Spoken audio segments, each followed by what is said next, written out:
So hello everybody, this is Amorgin and you're very welcome to this Easter live stream, Easter 2019, and the live stream dealing with this new Augment space and the faction missions related to that.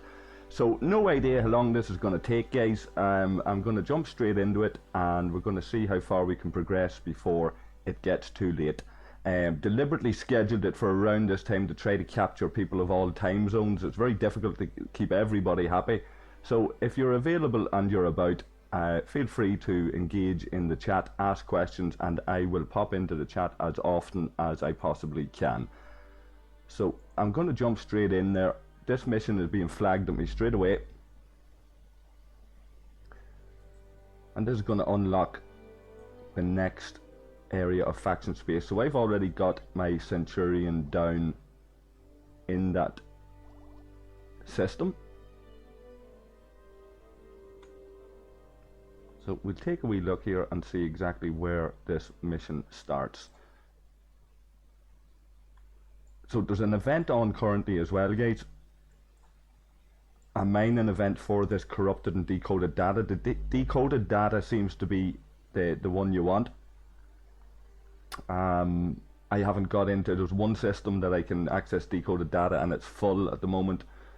I'm actually surprised there's not more conflict fighting over it. But when I unlock these next group of systems, then it should reveal some more decoded data nodes, and I might be able to stick my ECS Horizon onto one of those if we're lucky enough to find a free one, a free spot. So, and hopefully my internet holds and the game doesn't get laggy or freeze on me, and if it does, I'll endeavour to get right back to you guys. Another thing I'm going to maybe try and look at, though we may not have time, is completing these dailies. Okay, so the 3 dark matter samples that we done in the previous video, we donate them.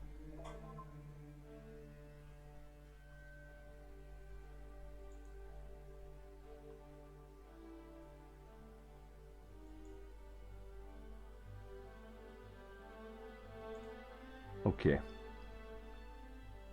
so there's missions here in Core Naron as well, so I'm going to pick them up while I'm here if I can.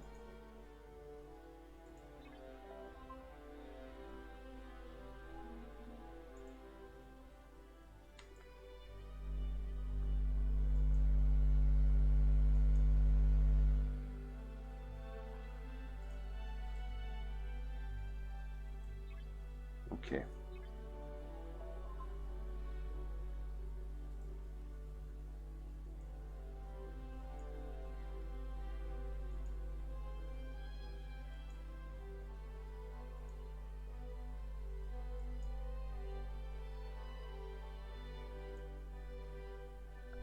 All right, guys.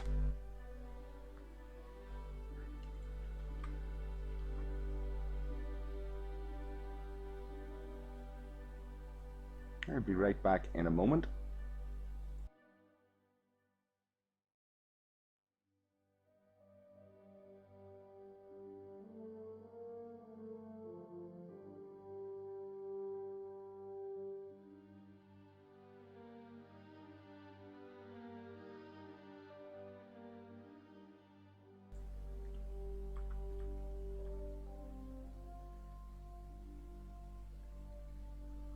So hi to you, Tanawaka, Christchurch, New Zealand.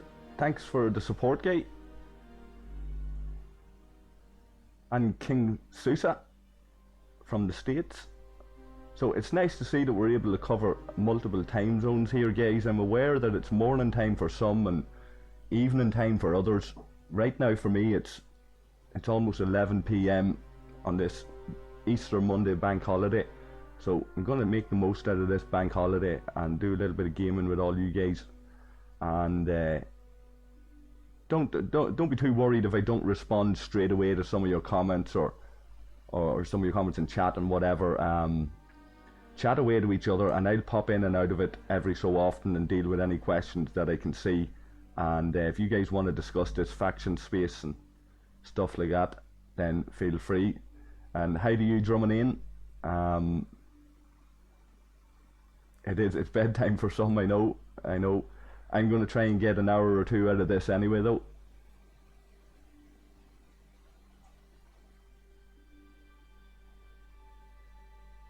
So I'm going to jump back into the game here, guys, and I'll check in with you very, very shortly. Okay, so we're in Core Naron. Let's just jump into the mission list and see what's flagged here. So Deus Throne is the one we want.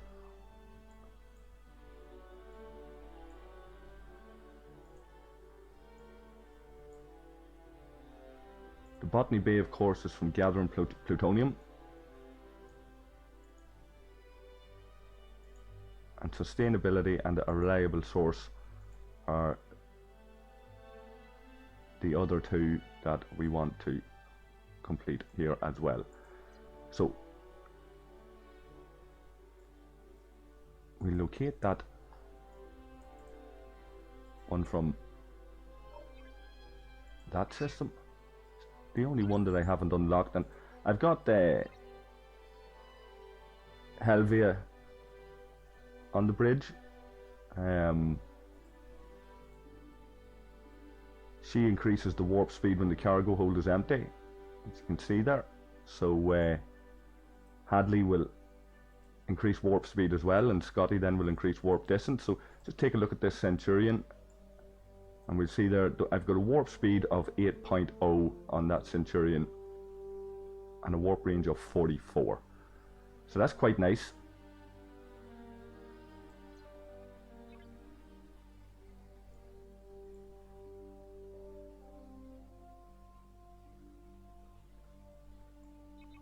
And you see here I have two ships mining corrupted data.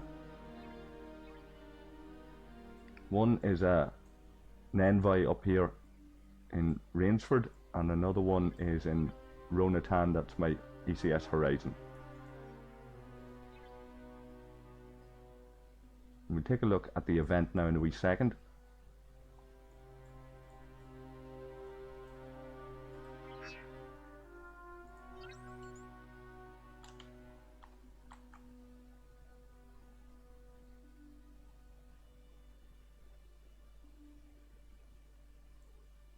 So Gate Malinari's joined us as well. He's going to do a little bit of moderating. So say hi.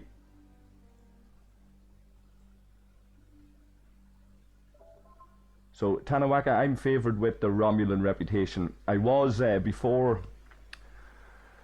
before there was a habit, like there was one time, I don't know if you remember, there was a lot of mission objectives showing up at one time in the game as unknown objective, and it used to be the case that you'd send that ticket into support and they'd auto-complete the missions for you, and it was a very, very common thing at one time. I noticed it if you watched the last video as well. It happened with some of these Augment faction missions as well, so I'm hoping it's not going to be a thing again where the mission showing up as unknown objective, support will auto-complete that mission for you, and you're left basically with the rewards from that mission going in. Some of the rewards are nice to get it auto-completed, saves you a lot of trouble and all of that, but for me what happened is on some of those missions where you get a choice and you get the little silver mystery box that you don't know what the rewards are, when some of them were coming up as unknown objective for me, what it done was it messed up my balance between my Federation and Romulan mission. I was always unfavoured with the Klingons. Well, for a long time I was unfavoured with the Klingons, and I was keeping that balance between the Federation and the Romulans, and I got some of them missions auto-completed,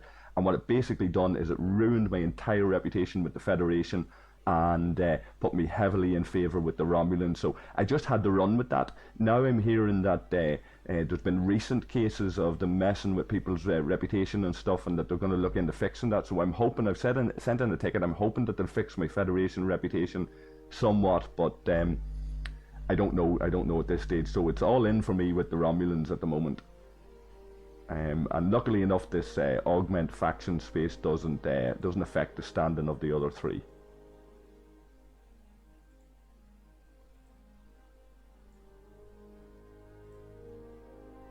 Okay, so some of these are taking me to the Razel system as well. I might pull back one of these miners and have 2 ships on the go to try to expedite this.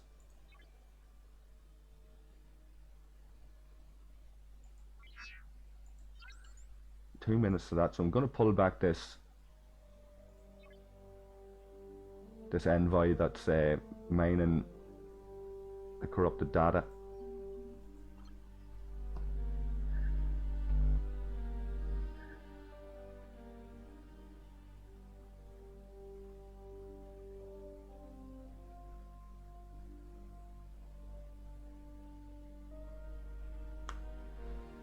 Now it says I'm a winner there, so that's presumably this event. A can token and an augment, set of augment points. So I'm really, even despite the advice there to get as much of this corrupted data as possible before your reputation with the augments changes, I'm starting to get a feeling, guys, that that I should be going for reputation with the augments anyway. Now there's the event.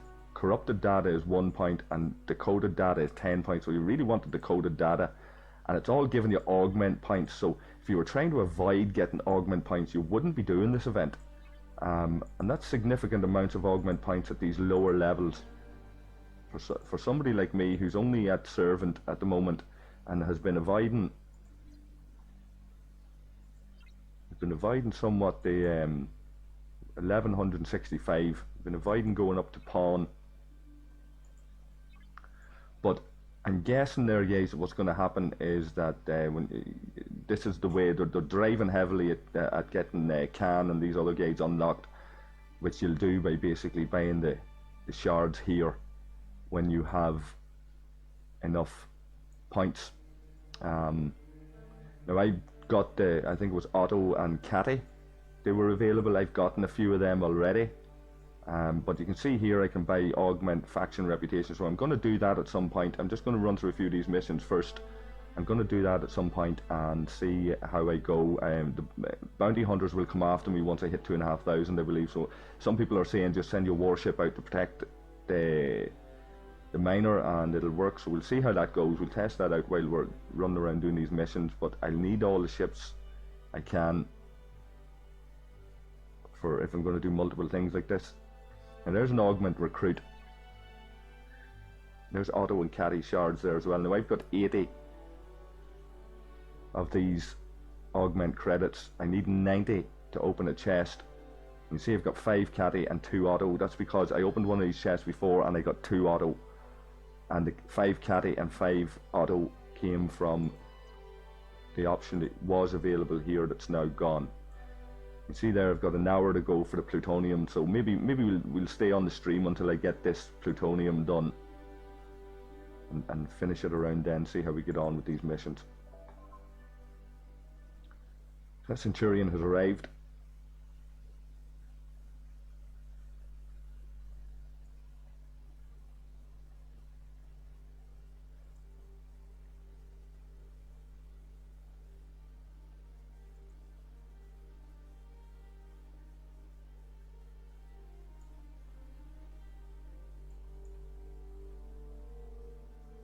This guy's being quite nice compared to the last Federation officer I ran into doing these missions. I think he blew up his own ship or something.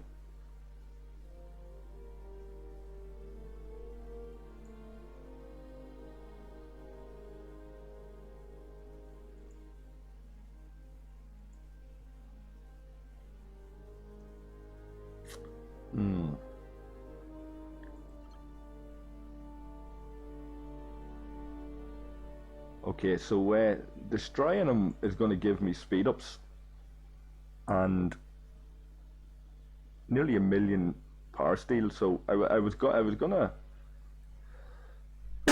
sorry, I was gonna consider his proposal there and just keep all the options open, but I think I'm going to destroy him to get that power steel.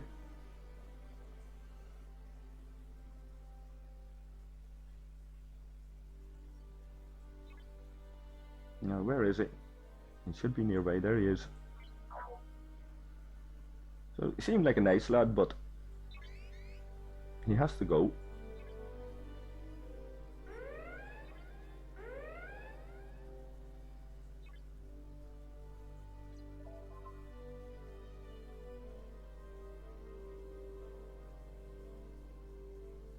Okay.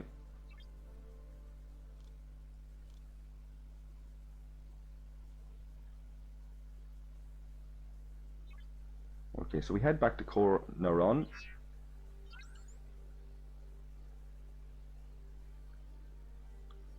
I'm going to change this ship to, let me see, change that just to the jellyfish.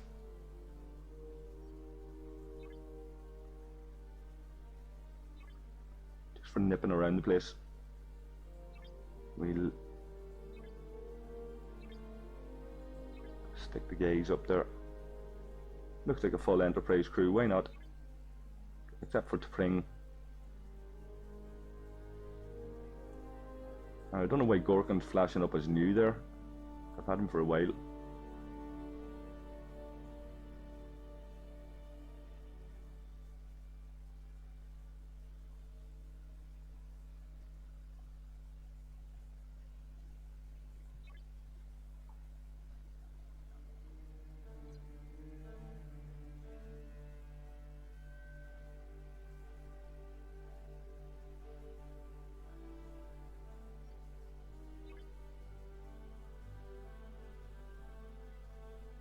We'll refresh this main.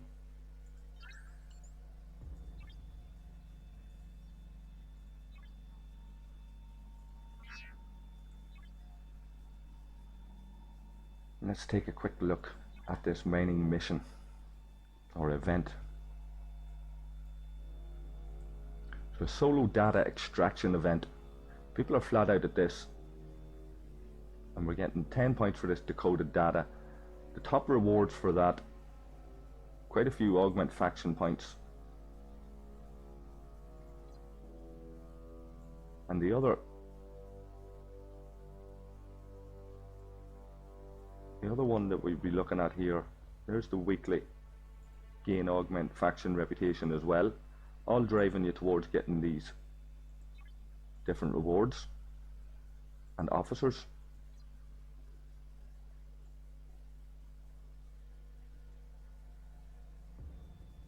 There's an Alliance data extraction event there as well, which is nice.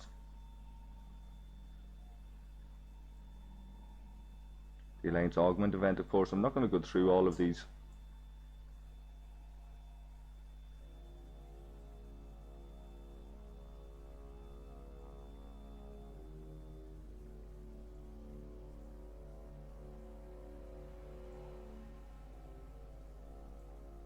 Okay.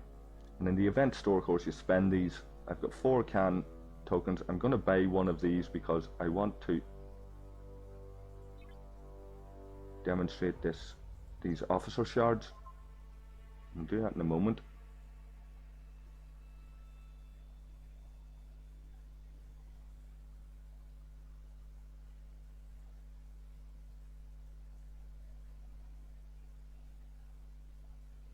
Okay.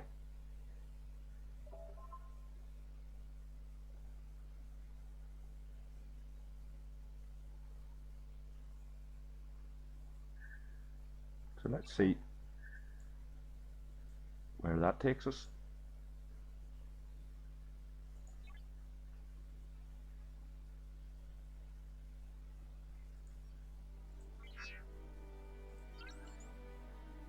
Now I can send this jellyfish to look after one of these other missions while we're at that, so we'll do Rachel at the jellyfish.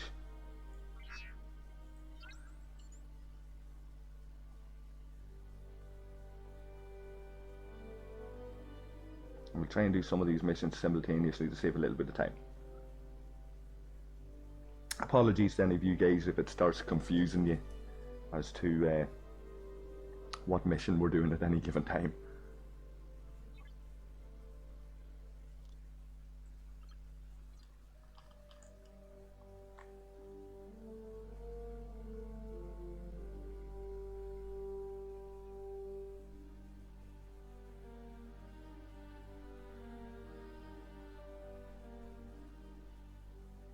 So yeah, the Ferengi culture there, Yumakor, I get what you're saying. Latin them hungry. Yeah, and the bug planet there, Tanawaka, there's a lot of people exploiting it if they can.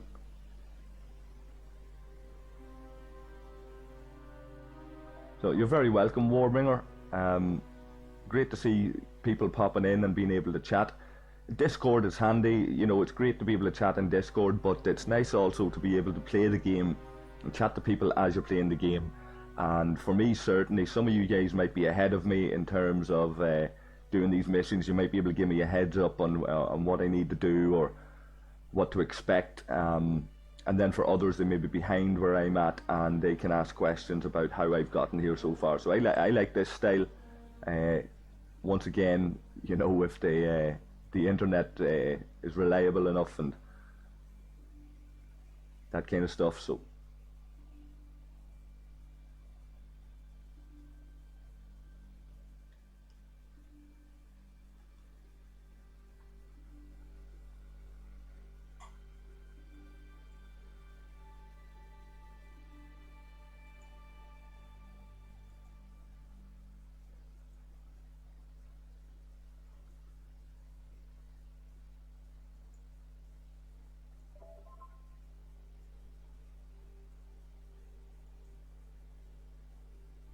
So 30,000 titanium. I'm always reluctant to part with titanium.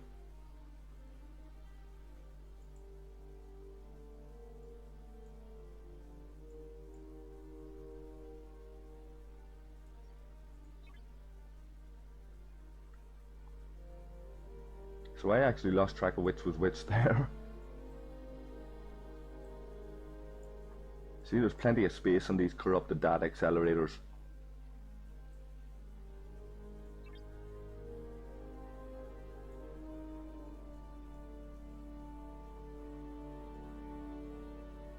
So main 300 corrupted data, we can attend to that right away. Let's locate this.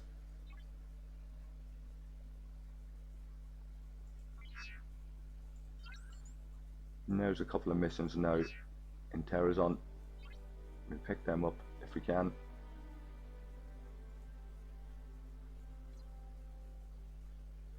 Whenever that ship arrives. Let's go to the corrupted data.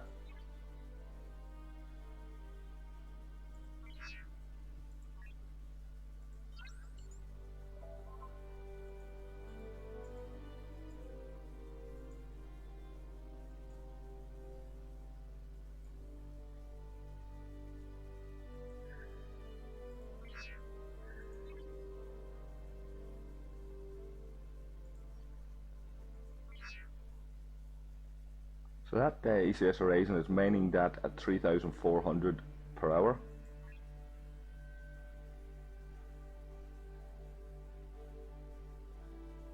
Now what's the next stage of this mission? Defeat the Augment, Rogue Augment. What sort of power is he? 133. So he's quite powerful. What is this? General Chang, there's a throwback from another mission. A little bit of a bug there that he's still sitting there. I think that was an auto-completed mission where I didn't defeat him, but the NPC is still sitting there because it was auto-completed. I think that's what that is. Now this jellyfish isn't going to cut the mustard when it comes to defeating this bite, so I'm going to have to send the Centurion after him. I doubt very much that jellyfish will do it. So we'll wait on that for a moment.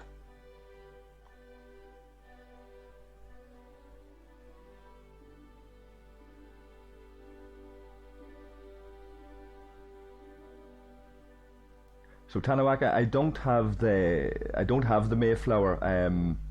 I have the blueprints for a Saladin, and I can't get them. Well, I can get them now. Actually, that I'm level 28, I could probably build a Saladin, but I got there were people at level 23 who had the Bortus and the Centurion back when it was a case that it didn't matter what level you are.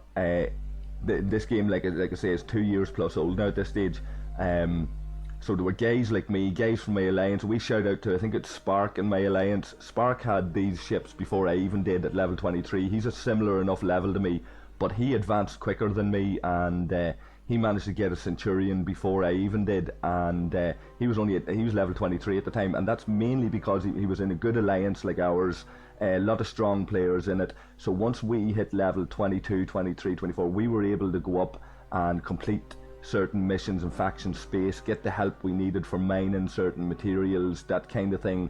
We were generally left alone because we were a strong alliance, and so our lower guys like that were able to advance on that little bit faster, and get the blueprints, and the blueprints were simply bought from the faction store. So as long as you got your faction credits, you were able to buy the blueprints. So Spark even done that before I even did. He got blueprints way back at level 23. Some of the ships were awarded, along with a whole load of crappy realties and things like this, when our server was merged, and they reset all of our progress, reset our ships, reset loads of things, give us a whole big package of compensation for doing that. But a lot of people had spent a lot of money on the game at that stage, so it was a bit rough on them.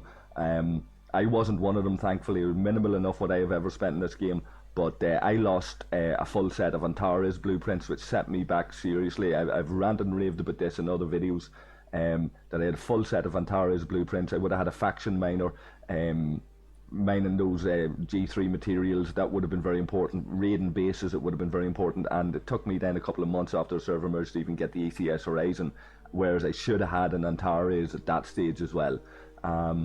So, you know, some of us have been shafted by Scopely, and when we've challenged it, they've said, oh, well, we've given you this and we've given you that, and you should be happy.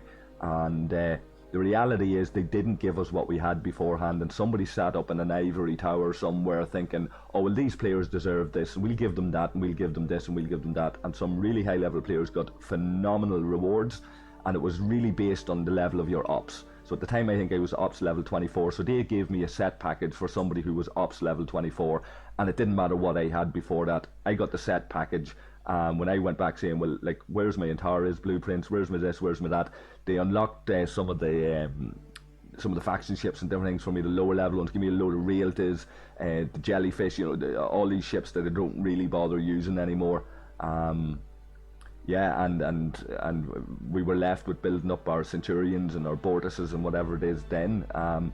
Then they nerfed those and made the Vaclis and the Kumari and all of them really strong, and there was a lot of giving out about that, because then they were almost as strong as these faction ships that we had spent ages and ages trying to advance and make stronger and whatever else. And after a lot of whinging about that, then they finally brought the faction ships in the line around the time when they introduced those new faction ships like the D3 and all of that. So they're roughly where they should be now. Quite expensive to upgrade. But what you're really talking about there is, there's me at whatever tier on that Centurion. I'll just flick through this, guys. I'm talking away looking at the YouTube screen instead of playing the game. That Centurion's sitting on 376,000. With a better officer setup, that would be stronger. It's level 20, tier 4. You're probably talking a maxed Vaclis is in and around that kind of strength. So I've still got a few tiers to go before I max this, and this could go up to arguably around 500-600k maybe, possibly even more. If anybody has better knowledge than that, my memory's a bit hazy on what a maxed out Centurion is, but it goes up quite strong, and that's then when it becomes near its maxed level. That's then where the likes of your Burrells and Enterprises and these kind of ships, your Intrepids, sorry, not your Enterprises, these kind of ships will kind of take over. Then they start off really, really strong like that. So I think a beginner Intrepid or whatever would be in and around the strength of what this is now, you know, a maxed out Vaclis for that matter. So you can max out one and then start on another and skip the ship in between, but very, very expensive costs on that when you do it. So sorry for labouring that, guys. I'm gonna send this Centurion after this ship.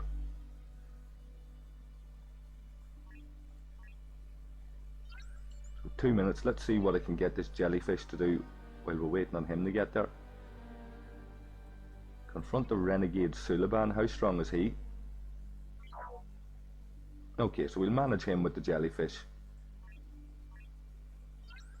That's going to take him 6 minutes to get there.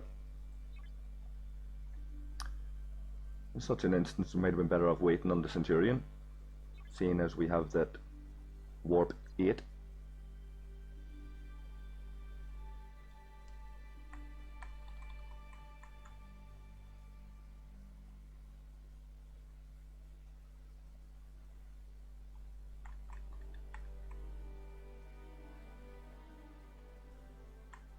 So I'll be back momentarily, guys, when that ship arrives.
Okay, so this Centurion will be here very shortly. Hop back into these events for a wee second. I've done some of this officer event. They've improved some of the rewards in this. I don't know if that's with the increase in my level, but you're talking there at that top reward, 157k titanium is what I'd be attracted to there. I've already got these other rewards, and I'm looking at the moment, my next real objective in the game, apart from these missions that we're doing, is to build up my officer, my academy, my officer space. There's an academy here, and that's costing me 13.1 million, and I'm sitting on 10.6. That would cost me 700 latinum. I'm tempted to go with that. However, I am considering getting some of my power steel from the store here, but that's in another 4 hours, so we'll not be able to do that before the stream ends. So I might just bite the bullet in the meantime when that other build of the dry dock outside is finished. From dry dock, going up to dry dock 17 there, and if that fourth defense platform at 16, so station quite strong with those 4 platforms.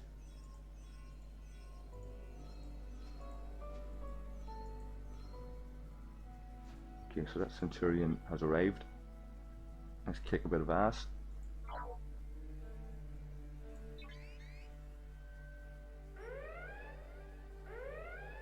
Now I guess situations like that, that's where I'd want Kirk and Co on the bridge, but it's all good.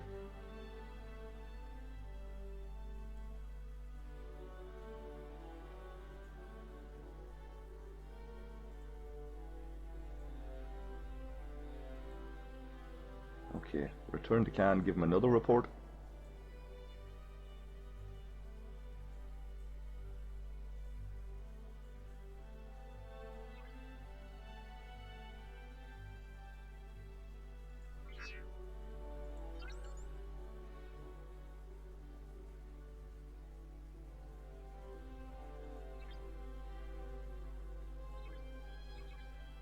Now, I really want to get down into this Duriana, Velamo, what is that, Ephraia, Olasa, and these others, Orda, Imitar, and Varda. So I'm presuming that I'll unlock kind of like 4 at a time, so but I might get all of these. I'm not too sure if they all unlock in one go. They may well do, and that's where this decoded data really lives.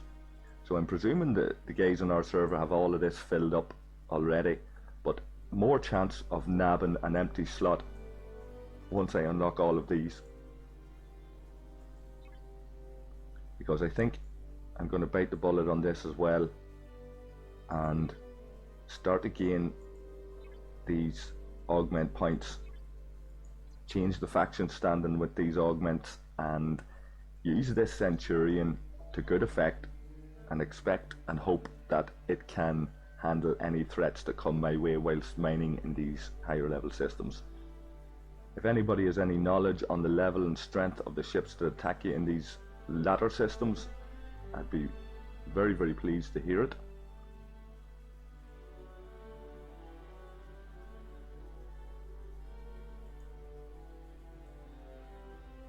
Okay, sustainability. There's that bit done. So what does that unlock for us? Okay, there's no automatic follow-on from that, so we've got the dark matter reward.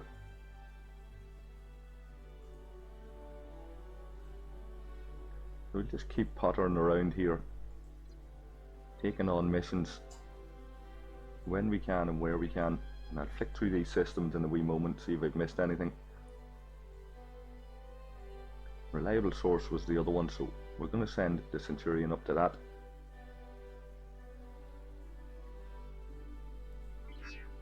Just to illustrate the difference in the warp speeds then of these two ships. There's 4 minutes 51 seconds for that jellyfish, and just over a minute for that Centurion, so some difference.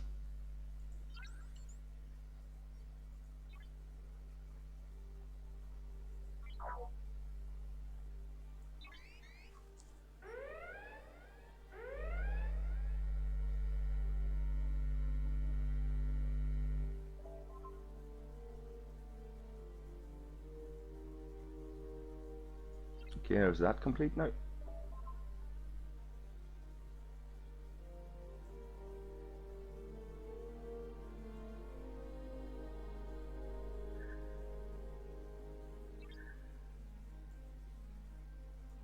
So that's unlocked no rest for the wicked. Collect 500 augment credits.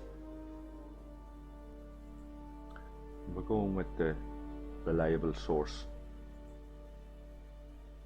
Let's pop into this faction store now, get these credits.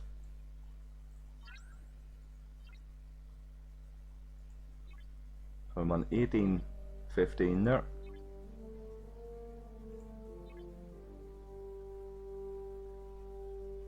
So let's buy these 2 sets of credits. Should bring me up.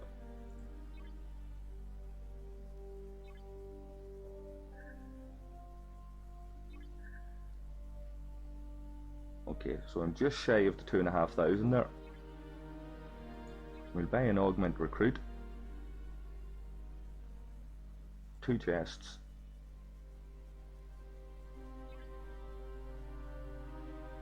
Okay. So I guess that's the way that works, guys. Wait on the timers to run down, keep buying this stuff with this corrupted data, and then there'll be options presumably for the decoded data.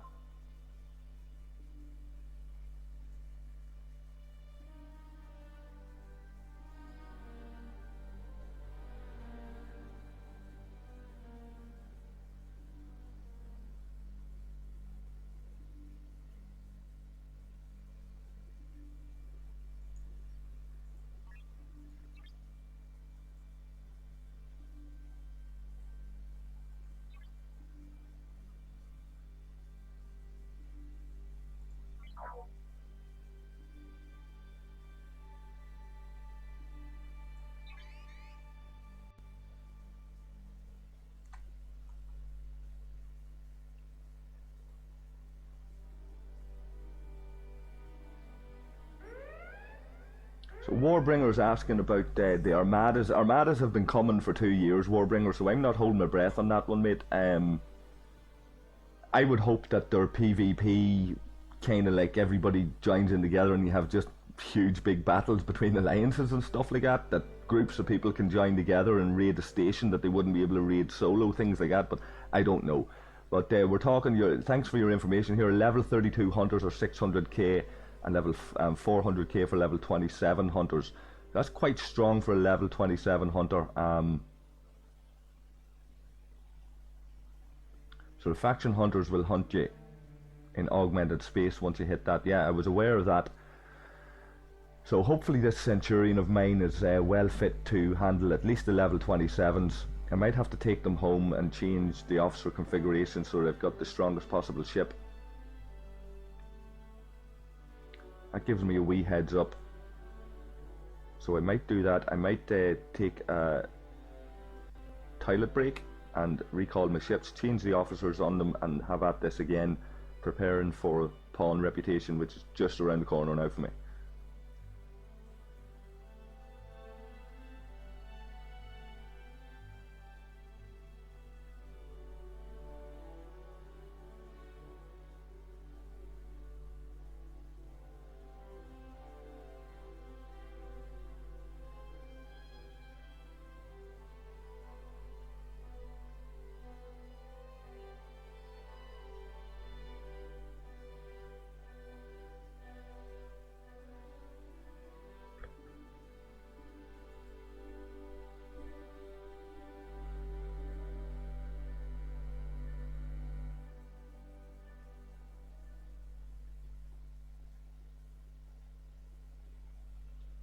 Let's check the rewards on this. There's can tokens there. If I were to choose to lie to the Tal Shiar, then there's speed ups.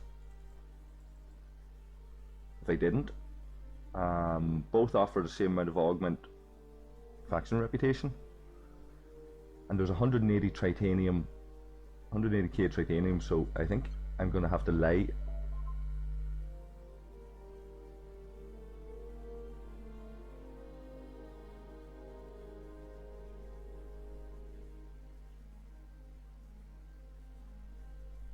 Okie doke.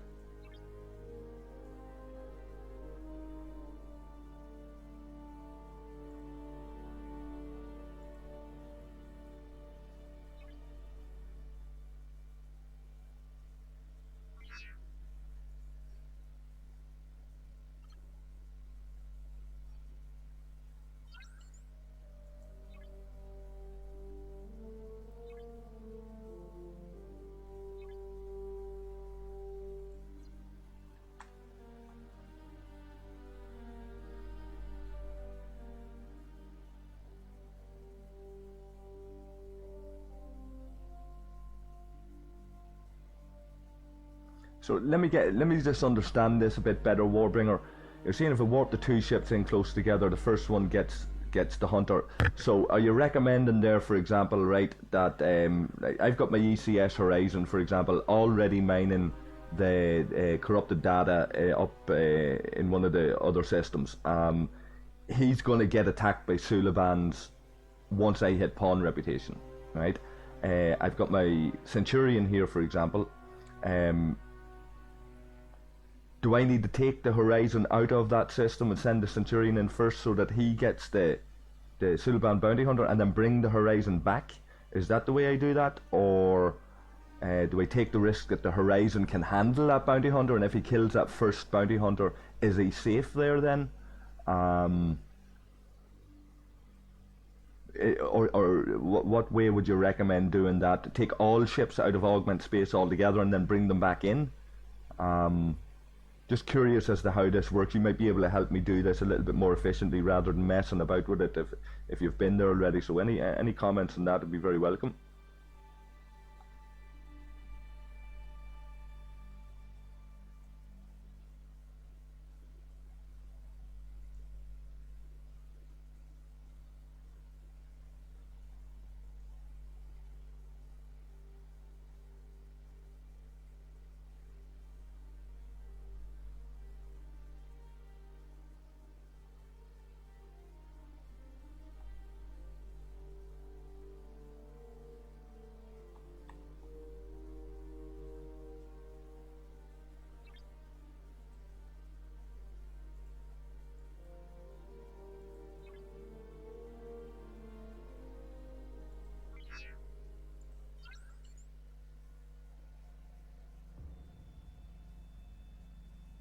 So just to illustrate what I was saying there, Warbringer, if you look,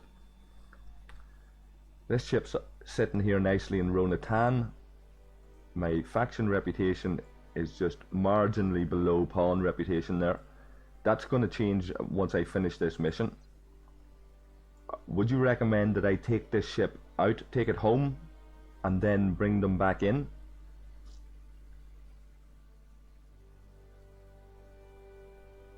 Or should I leave that ship sitting there, see what happens, see if it can handle that bounty hunter coming after me? Will it constantly get spammed by bounty hunters if I just leave it sitting there?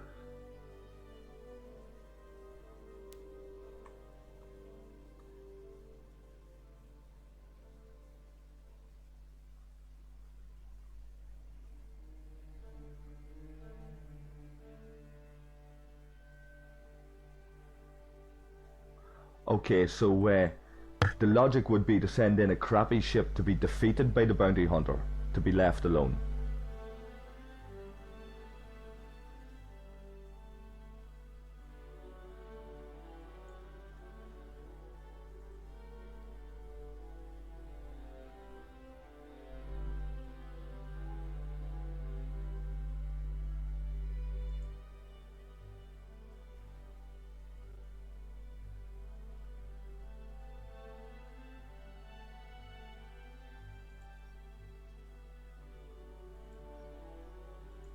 Okay, so we'll just see what happens here anyway, because when I finish this mission, it should put me on pawn reputation.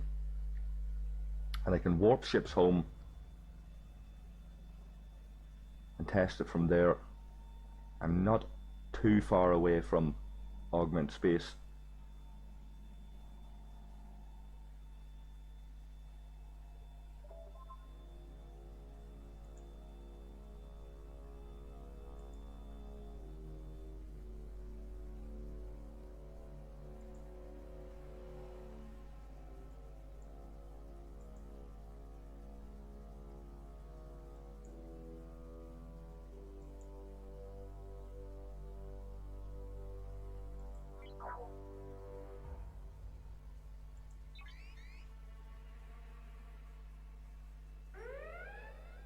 And then take out this Romulan spy. That should be us.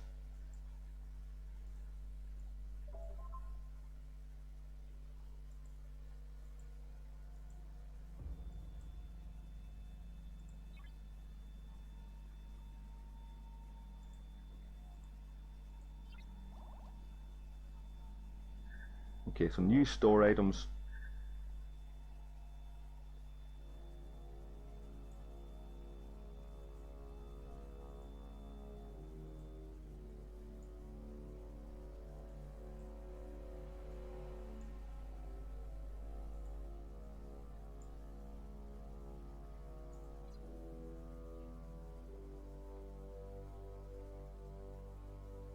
Let's see what that's saying.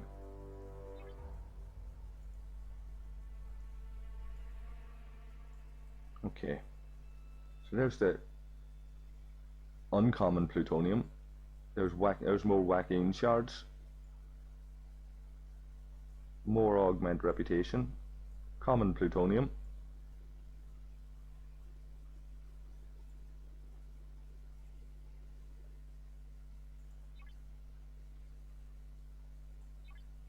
We get some of these augment credits.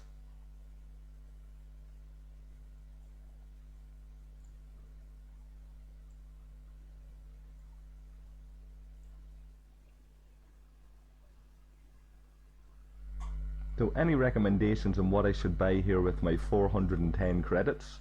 Should I be buying Wackine shards? Should I buy more augment reputation? Augment recruit? Don't have enough for him.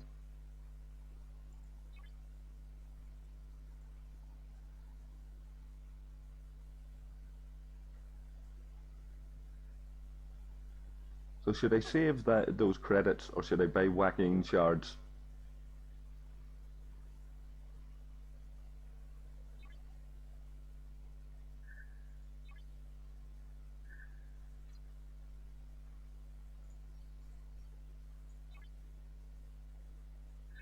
So I'm going to bring these ships home.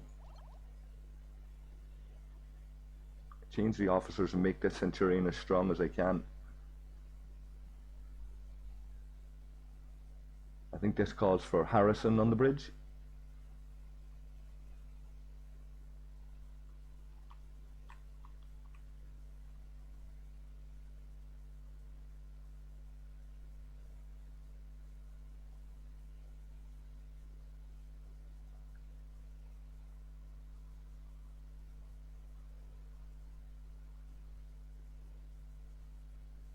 Okay, so Warbringer, it looks there like that ACS Horizon is safe enough. It looks like what the change has happened and he's gone unnoticed. I wonder if I take him off this mine, will that change?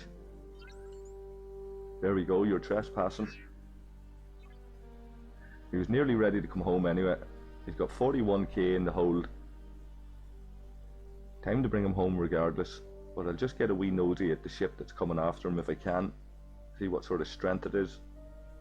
Because this Horizon has a little bit of experience points to get anyway, so if it were to defeat some of these ships coming after it, it would be a passive way of grinding the XP for the Horizon as I do these missions. So I'm not going to warp out straight away.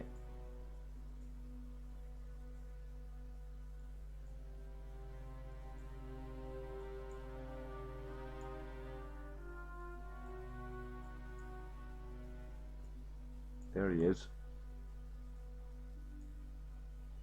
Sulaban Bounty Hunter. 54k. That ECS Horizon will handle him quite easily. So I'm going to let a few of them Sulaban Bounty Hunters hit that ECS Horizon.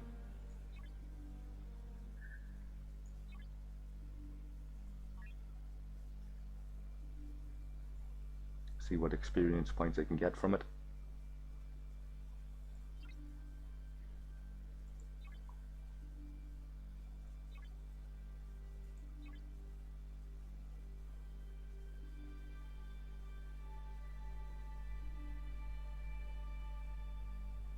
You can see there that Sulu card popped up and it automatically converted to 1000 officer EXP for me.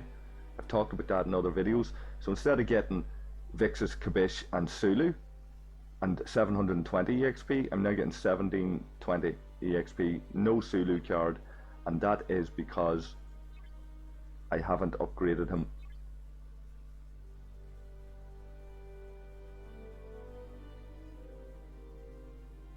It's a nice way of getting bonus officer EXP.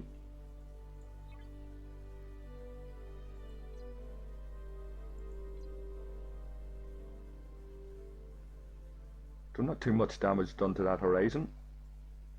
Barely scratched.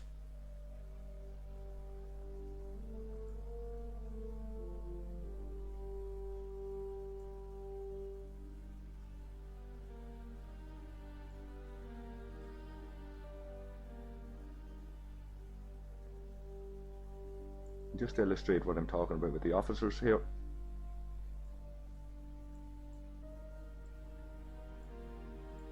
There's Cadet Sulu. I need 100k officer EXP and 1000 Federation credits. Now I could promote him, I have got that, but as long as I leave him there, he'll get me bonus officer EXP whenever his card pops out. So given that he's not a vital officer, I leave him to do that. Let's see what experience points this offers.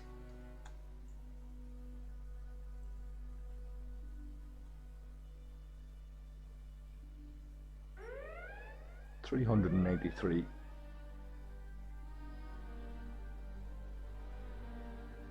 So we can leave that Horizon there for a while. No hurry. That's free experience points. A little bit of a titanium cost, but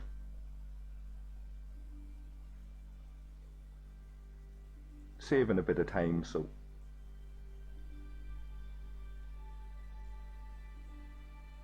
okay, so our Centurion's ready. Let's change these officers. It's going to slow me down a little bit on the Centurion, but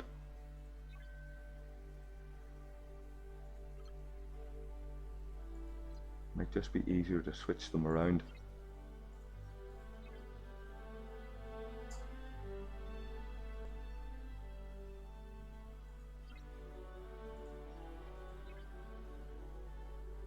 Okie doke. What have we got? 3.6 warp speed. What I will do here is stick Helvia up with, instead of Sulu, up with Kirk. I can find her.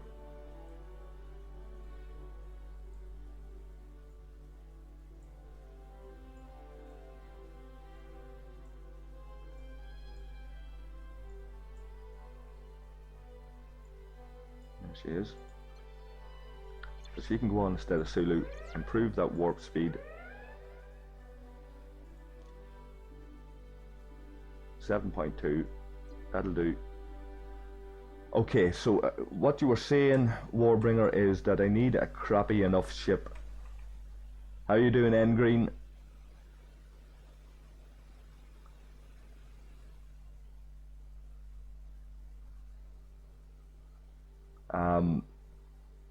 So yeah, I'll tear up the Botany Bay eventually. I need 2-star survey parts, so I'll need to go out and farm them really. I'm not in a hurry to do it, but it's something I will do eventually. I'm not going to do it tonight because I'm not going to farm all them envoy parts. I have the resources to tear it up a little bit, but right now this ACS Horizon is doing the business for me, so I leave that to do its job and gain a little bit of experience points on that node as them bounty hunters come after me.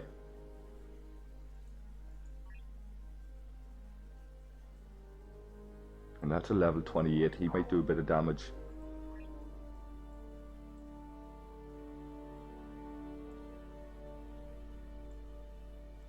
We'll give more experience points though. So, Warbringer, I'm presuming what I should do here is change this to, like, maybe not the Kamari, maybe a low level Kamari, or what about the Tala? What's the warp range on the Tala, and will it get me there?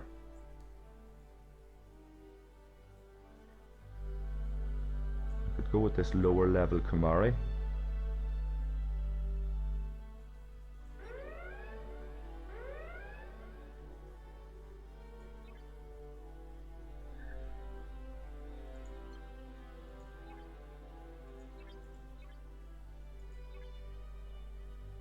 See what that does. So that put a dent in that horizon significantly.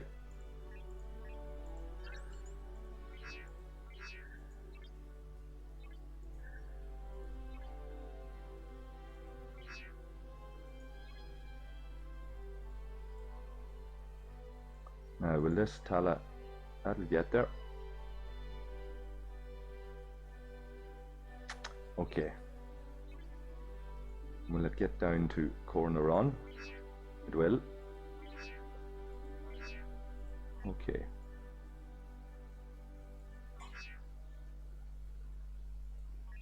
So let's look back at these missions for a second.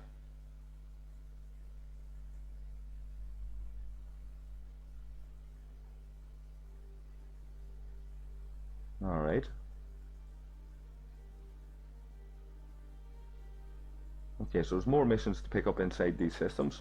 So what are we missing? Let's look inside here.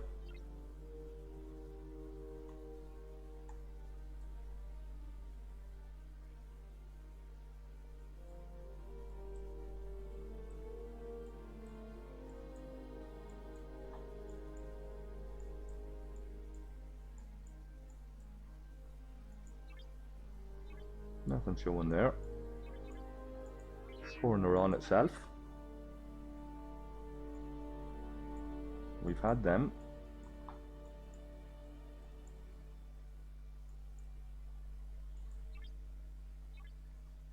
Terrazon.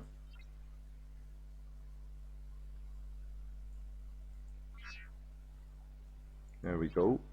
But a ship needs to be in the system, so let's send the battleship first.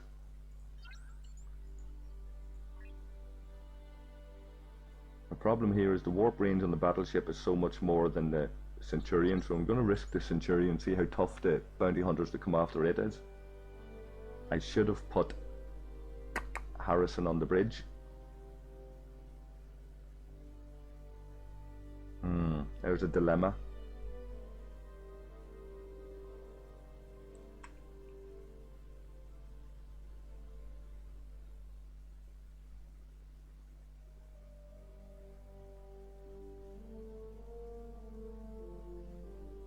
So hi Thaler, I've had this problem before. It must be this mic of mine. I've had this problem before where the audio only seems to come in on one side. I think it's a dodgy mic. I'm a wee fiddle about with it here now, so if it improves, please. Ooh.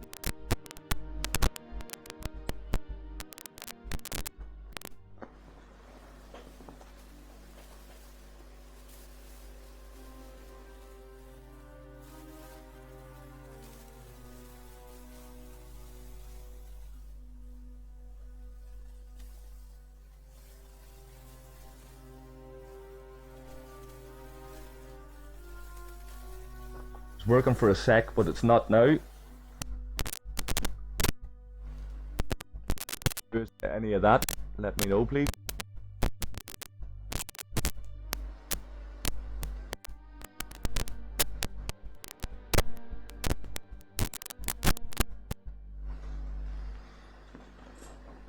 I'll have a wee mess about with it again in a moment if that's not working.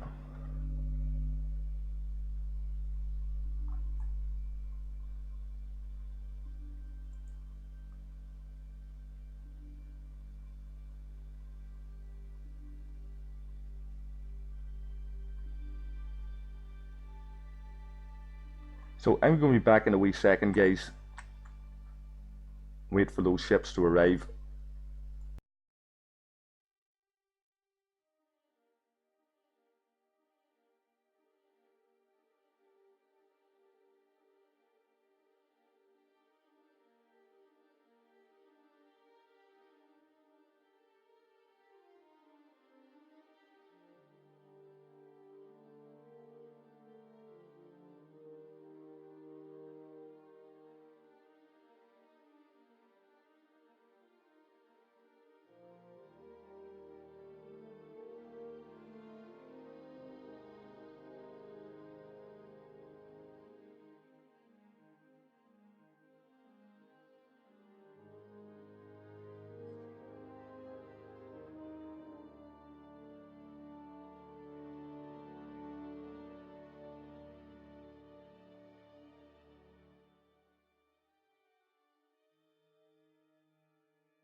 Alright guys, I'm back. And I was being a little bit rude there and I was having some of the last of the chocolate from the Easter Bunny. I've been full of chocolate this weekend. I guess some of you guys have as well.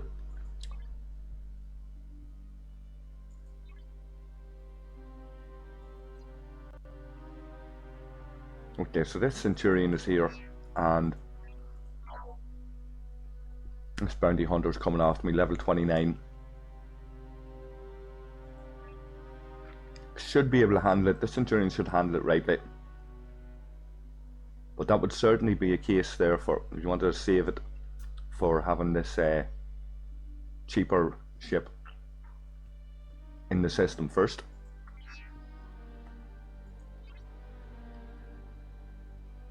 Let's accept these.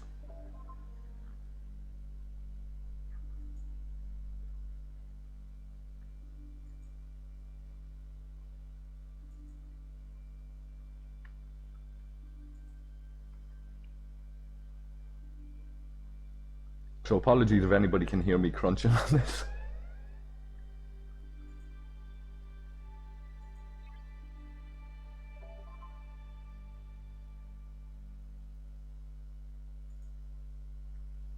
Probably should have thrown Marla out of the airlock anyway.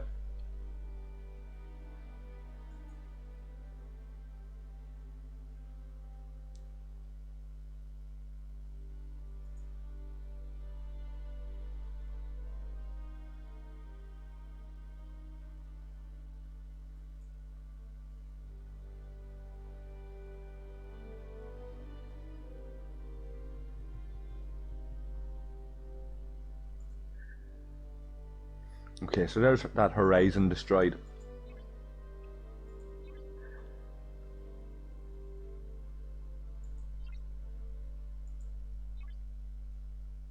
It brought home its cargo anyway.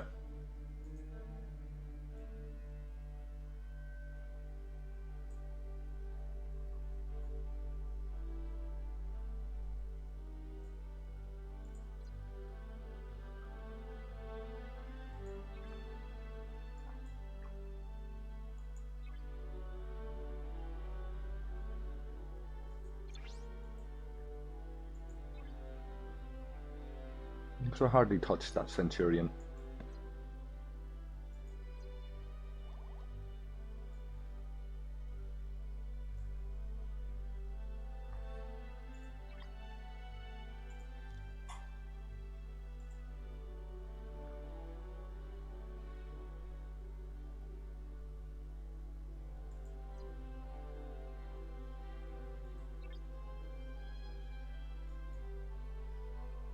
Calculated risk. So go to a site there for more dark matter, and the other side, distress signal in Rainsford.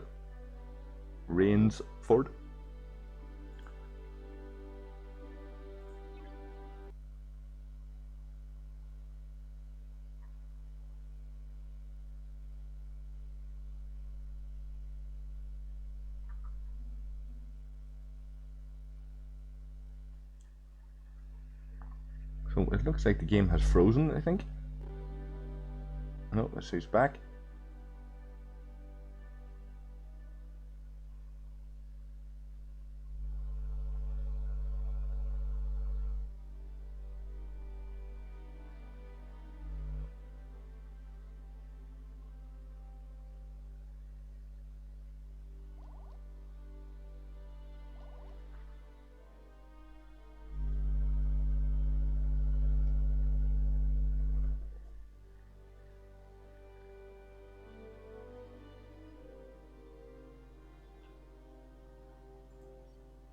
Okay, so that hasn't worked out great there for me.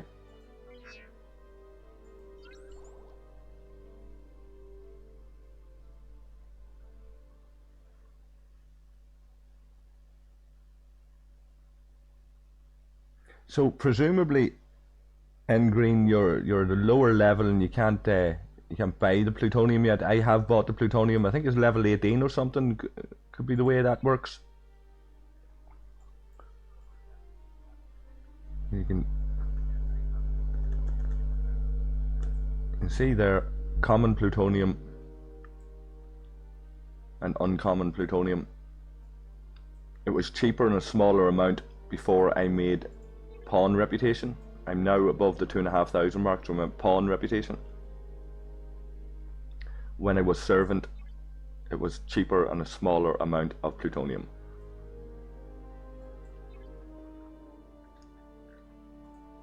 So I'm going to trade some of these canned tokens.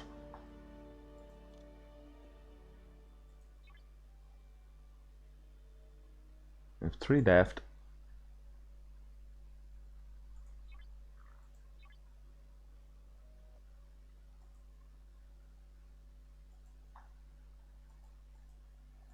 And this game is starting to act the bollocks on me again. Okay. There's no rest for the wicked completed. Automatically follows on to this.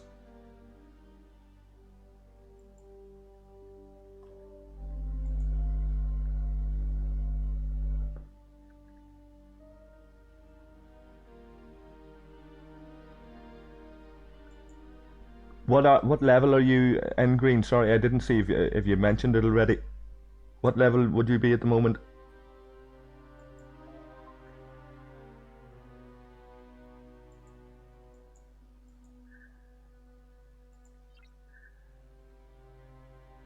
Okay, so there's all of those unlocked there now, guys. Excitement.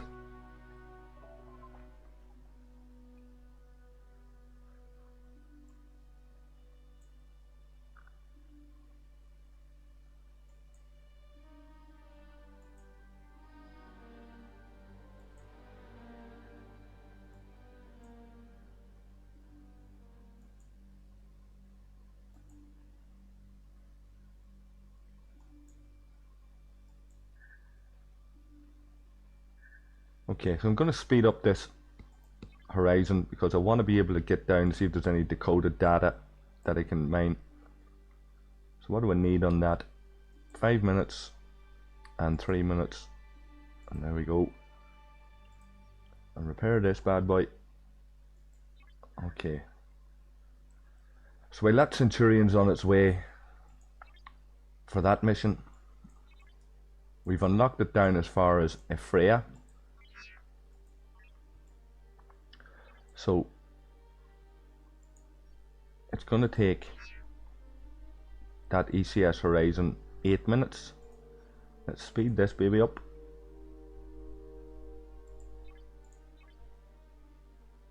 There's a bit of a mistake, double clicking. So it's going to take that 7 minutes.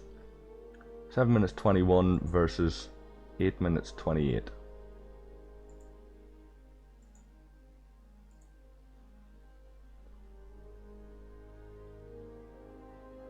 So we'll send the ECS horizon first. About 30 seconds later, I'll send this Tala. Sorry, is it Kamari, is it? No, it's a Tala.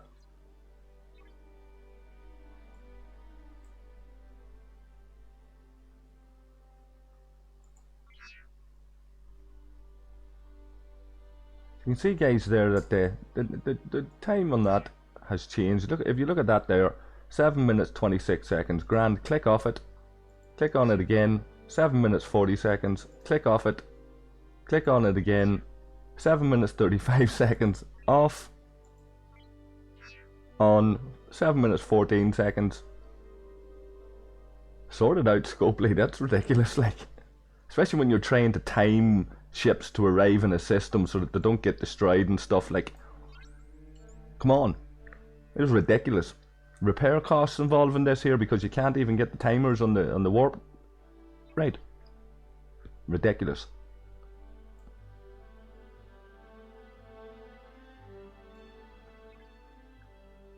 It's lucky I'm quite easy going because I'd have some nasty things to say about Scopely if I got wound up about this stuff. I'm glad I haven't spent loads and loads of money on it because I think I'd be pulling my hair out at this stage over things like that.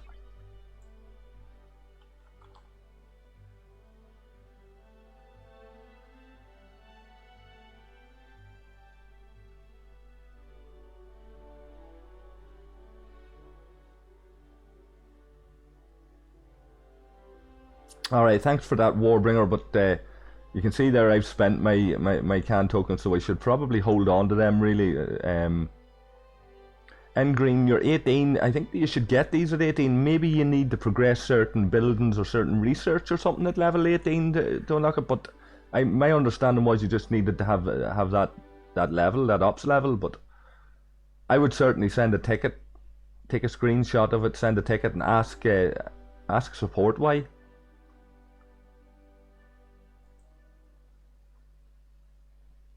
So this Centurion keeps getting hit, so I'm going to get him out of here. It's not doing an awful amount of damage, but still. You get him over to do this. Send him down here. There's 1, 2, 3, 4 more systems opened up there. Have a quick nosy in here and see if there's anything we're missing. Yeah, well, there's a few missions there.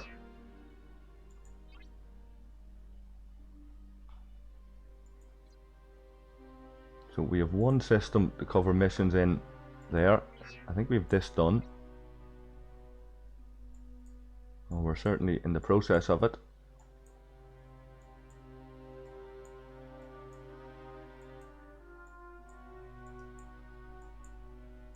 Okay, yeah, they're done.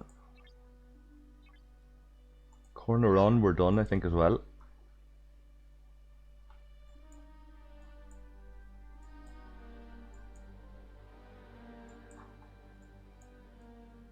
Okay, so we have one system left to tackle here, I think. Double check these.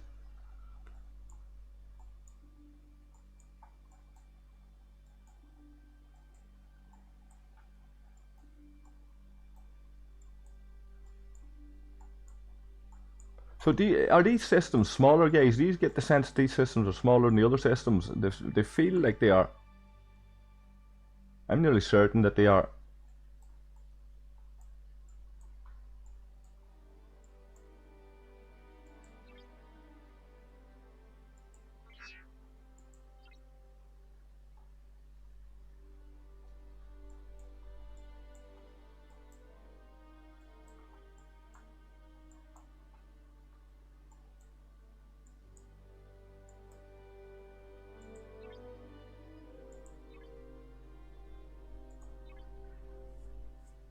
So I've heard a lot of people complaining that they haven't got certain options in the faction store, and I've suggested to all of them to take a screenshot and ask support why.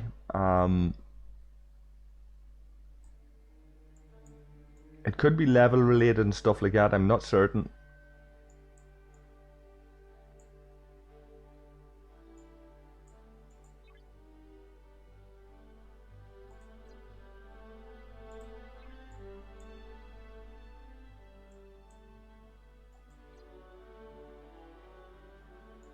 How are we doing in this event?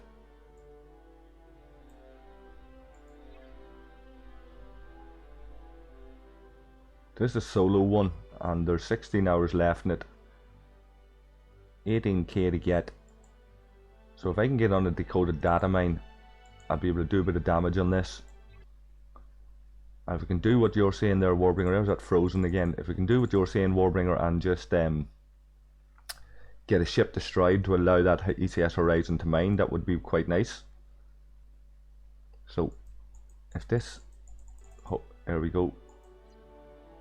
I don't know if that's a problem with BlueStacks or if that's a game issue, but it's not great, especially when you're trying to stream and stuff. So we're 2 minutes 27 out with this warship, this battleship. 2 minutes 44 out now with the Horizon.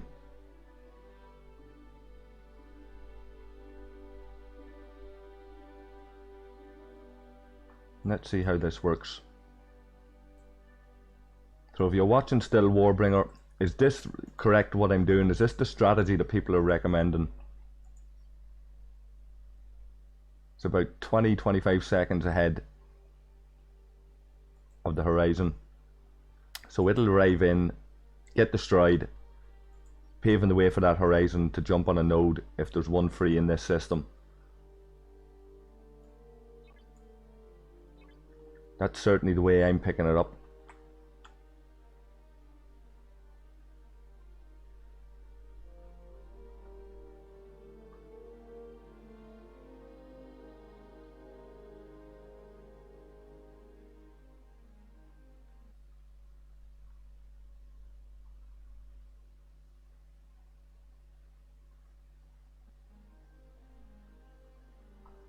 Okay, thank you.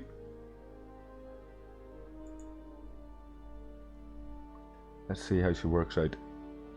So we're just over a minute out. The Centurion got here before those two ships even. And it's in battle there for some reason. You can see, look at. So it's warp ranges, warp timers. Look at, and it's destroyed. That's fucking ridiculous. There was still a timer on that there. Everybody could see that. Look at the cost and the length of time that's going to take me now, just to get down to that system. I was ready to go into that system and nip around it, and that ship got destroyed, and everybody could see there was still 19 seconds on that, and that's costing me resources and time, and that's ridiculous. And if Scopely want to understand why players are getting pissed off, it's because of stupid shit like that I'm constantly giving out to them about. This is an ongoing issue. They're constantly saying there's fixes coming. That's ridiculous. I had 19 seconds. I was ready to go in, dodge about in that ship, see what it was dealing with, and it was already in battle and destroyed. A joke.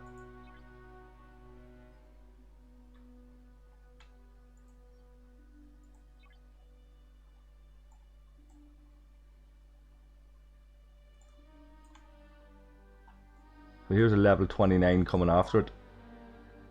131k.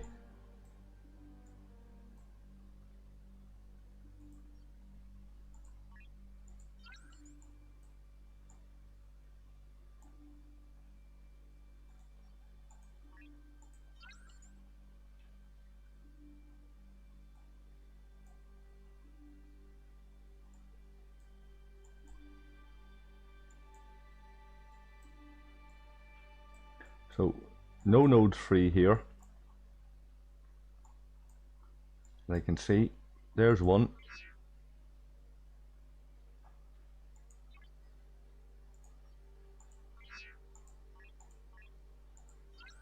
So from what you're seeing there, Warbringer, is this working out alright? It looks like that warship's after my miner though.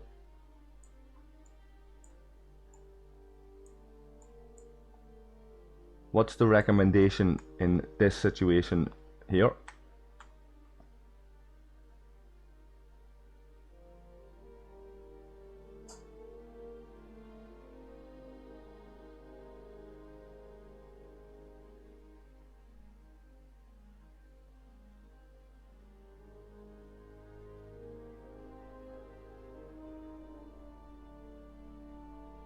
Well, I haven't tried this yet, Taylor. So Davy's saying to warp both out, and presumably warp them back in again.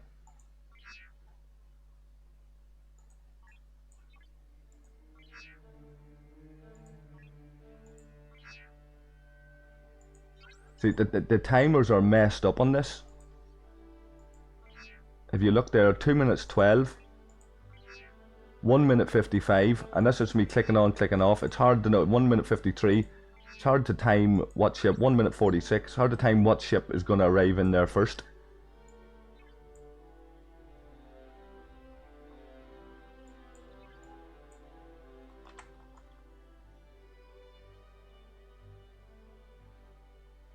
So I've warped both out there, guys.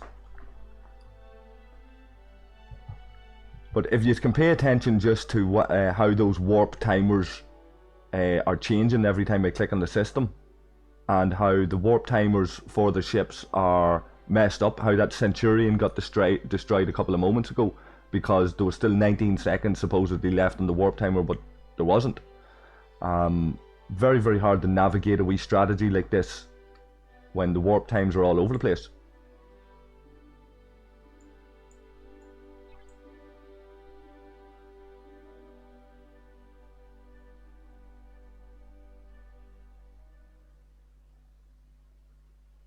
So that Tal is 10 seconds ahead of the horizon, judging by those timers there.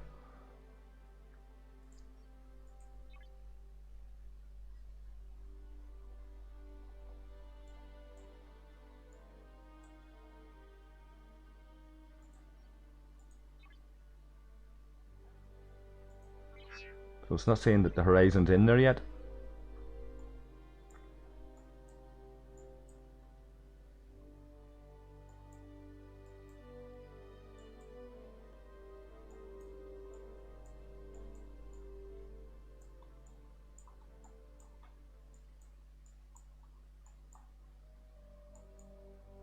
So they're all full. So I'm going to warp back into the other system.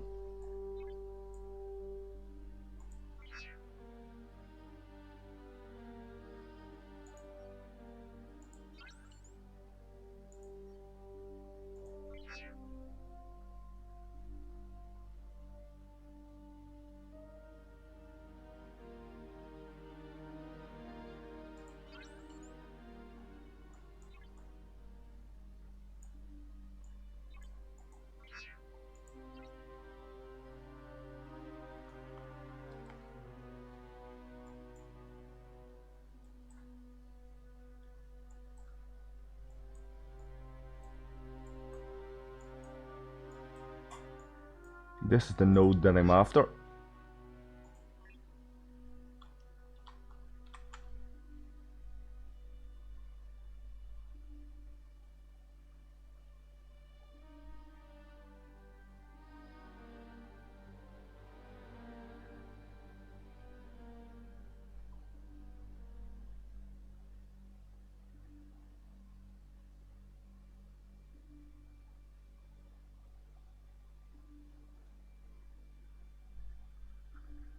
Yep, the warp timers are ridiculous, guys. This is what's confusing me and pissing me off. I'm after getting the Centurion destroyed there because of it. It's ridiculous, like. But I'm constantly giving out about this. I've covered this in other videos before this was even introduced, before this Augment faction space was introduced. But I'm following what you're saying, Davey. I know the principle of what's supposed to happen. You're saying 10 seconds, somebody else is saying 30 seconds. There's them ships arriving in now, so I'm just going to keep testing this out.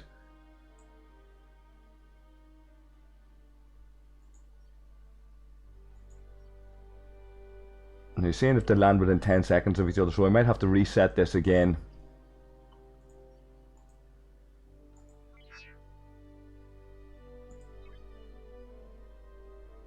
But look at how that timer jumped there.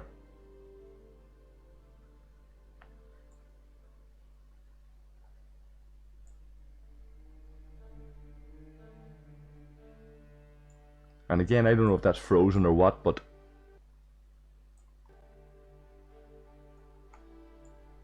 there's a lot of lag there.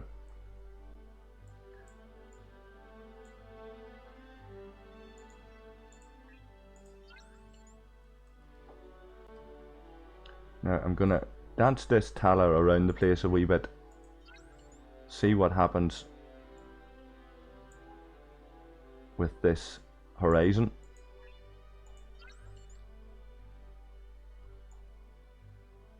I don't see another bounty hunter coming in at me at the moment.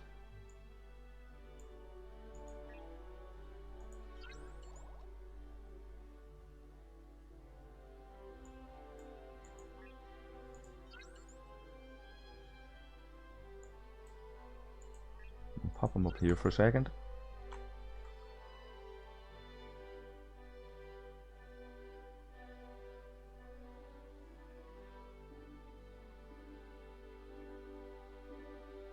Yeah, I get what you're saying, Davey, about viewing the system. I'd already hit the buttons when you said that there, so apologies for that.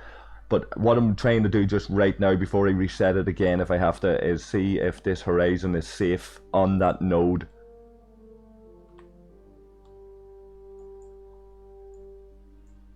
And if he can remain there, so I'm gonna, like I say, I'm just gonna dance this Tala around the place for a few minutes.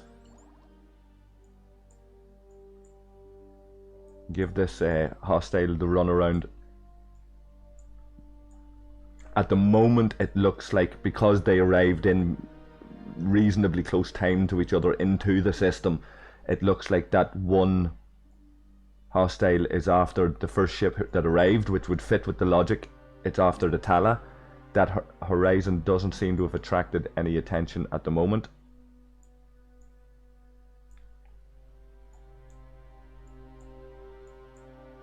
So I'm going to send this Tala down to the other end of the system here, just to buy me a little bit of time.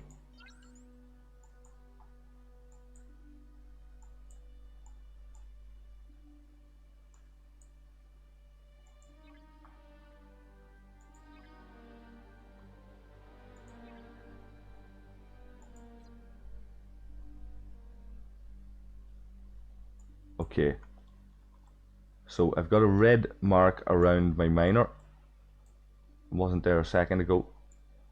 It's not him that's after him. So is there somebody else?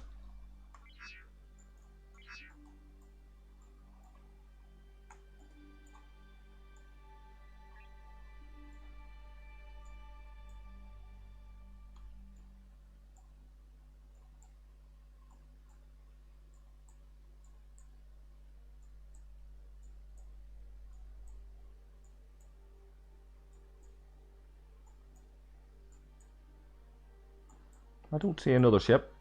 I might be safe. What do you reckon, guys? Can I risk it?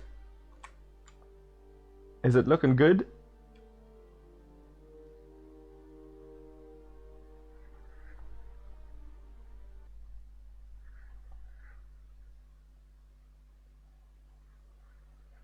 Okay, so Thaler, you're saying if I warp out with that Tala now, everything should be rosy. If you agree with that, Davey, that's what I'll do.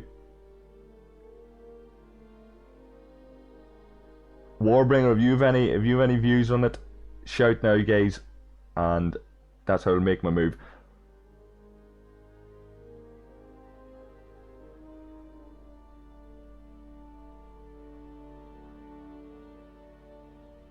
Alright, let's get the Tala out of here then.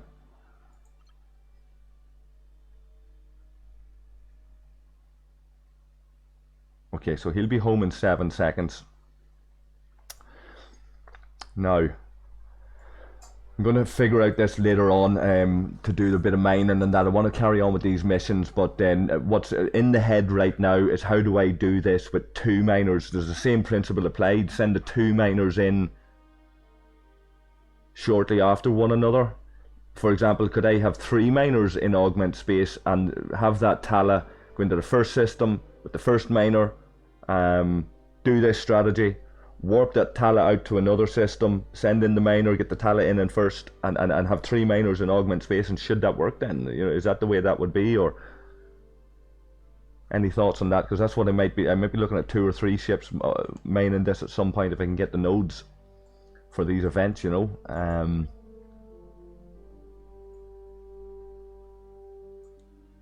It's a long way to 774k.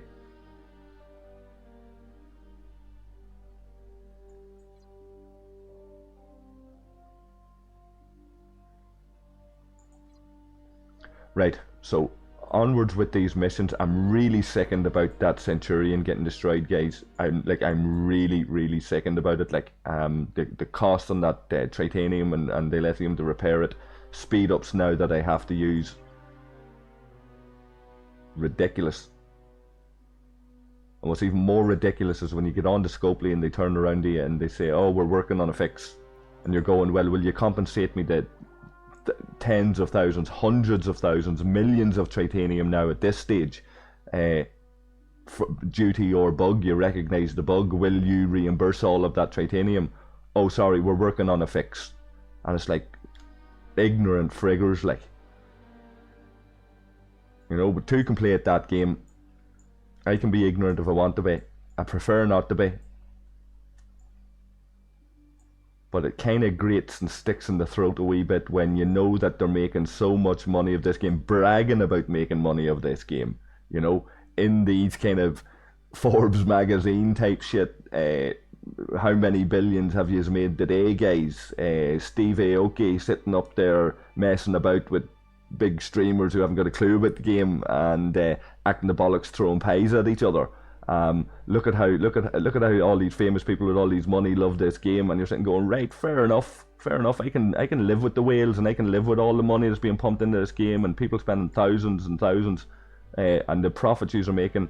Fix the stupid fucking bugs, like, and reimburse the players that are victims of these bugs. Here's your cut and paste response. We're working on a fix.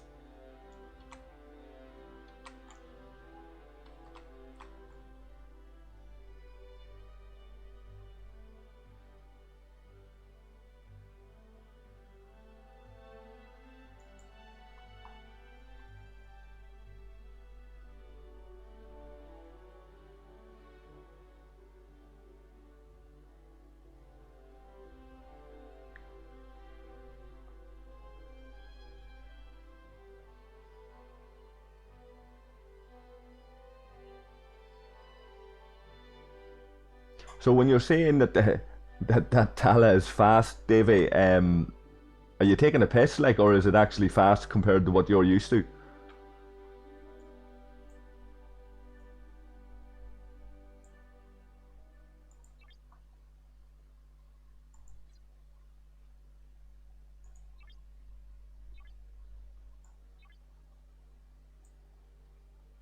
So I think there was a mission down in here. I'm going to do this with the Centurion before I move on to the next section. I'm debating with myself, should I use the jellyfish or something? I won't be taking on these ships in these higher level systems because they're after kicking me ass there in that Centurion, and I'm not looking forward to them repair costs if I get hit again. So I might run around, do these missions here, change to the jellyfish when that Tala gets home. Maybe something like that.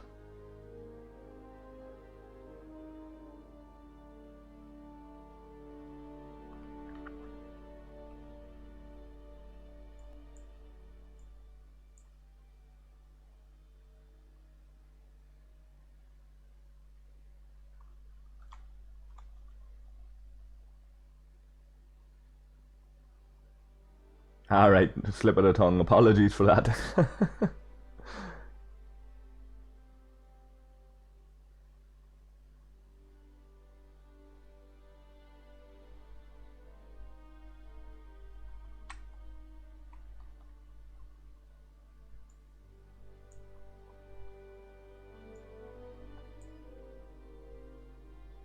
So admin's after coming up in global chat there for some reason. I'm just going to check that.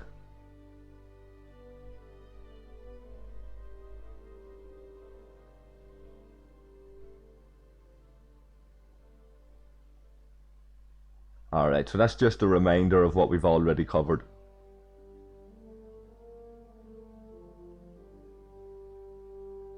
More of this admin interaction in Galaxy chat would be very welcome. More admins coming in, dealing with the toxic crap that goes on in Galaxy chat, silencing people, stuff like that. There's a quality of life addition, Scopely, that you could add in, is to have a couple of people actually actively moderating the chat, and not players, not these assholes that are sitting there sucking Scopely ass, trying to get favoured by Scopely, coming in and then silencing the people that they have personal gripes with on the server because they don't like somebody, or they got a base raided by somebody, and so they use their powers and abuse their powers on the server. Because they're favoured by Scopely, and Scopely's getting free moderators out of it. You can't have players in a game like this moderating the global chat on their own servers, because we've seen the evidence already on our server of how people have abused their authority and their powers to silence innocent players who aren't actually breaching the rules. We've seen some of that behaviour. People are allowing their personal experiences within the game to transfer over and influence their moderator powers, and it's not on. And I've seen it in other games as well. And that's frozen again. I've seen it in other games though as well, where people who play the game are asked to moderate it and it's abused. You need independent people moderating that chat, popping in every so often and ready to silence the assholes. Okay, so that Tala is nearly home. And this Centurion should be there. Let's take this mission on.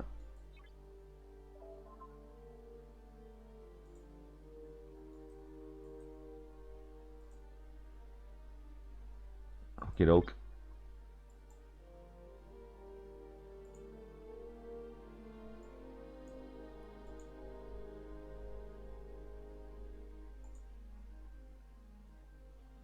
Okay, so we have 3 to do there.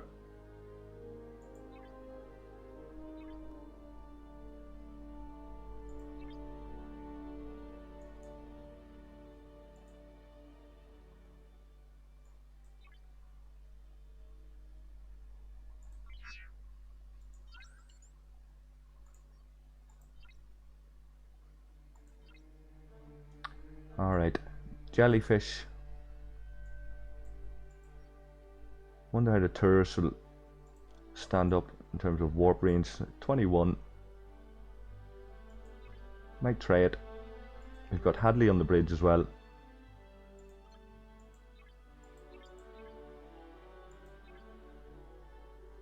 And Scotty.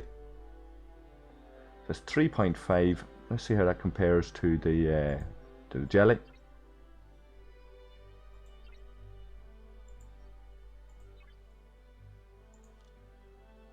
.8.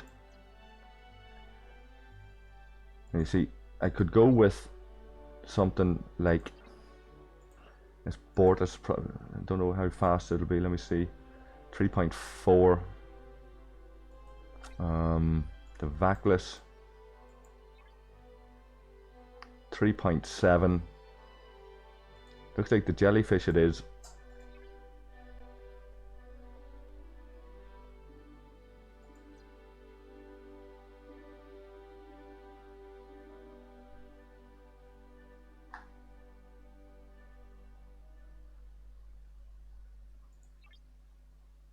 Now, will the jelly reach Freya? It will.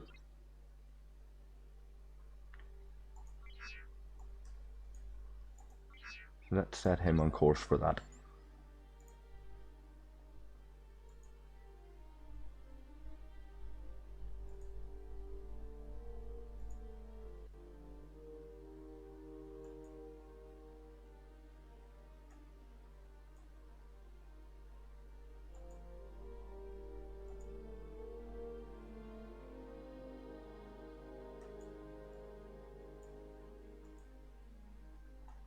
Okay, so what's the rewards here?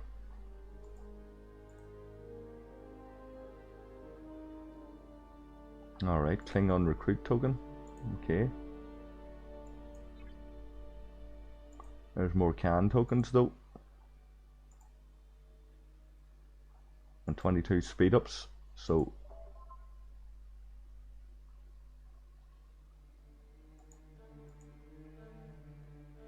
that's the one we go with.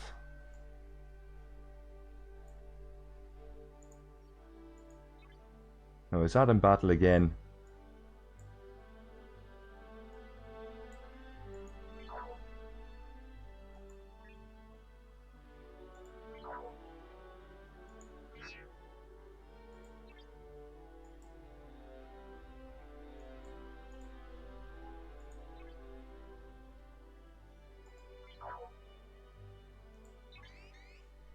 He's in a D3.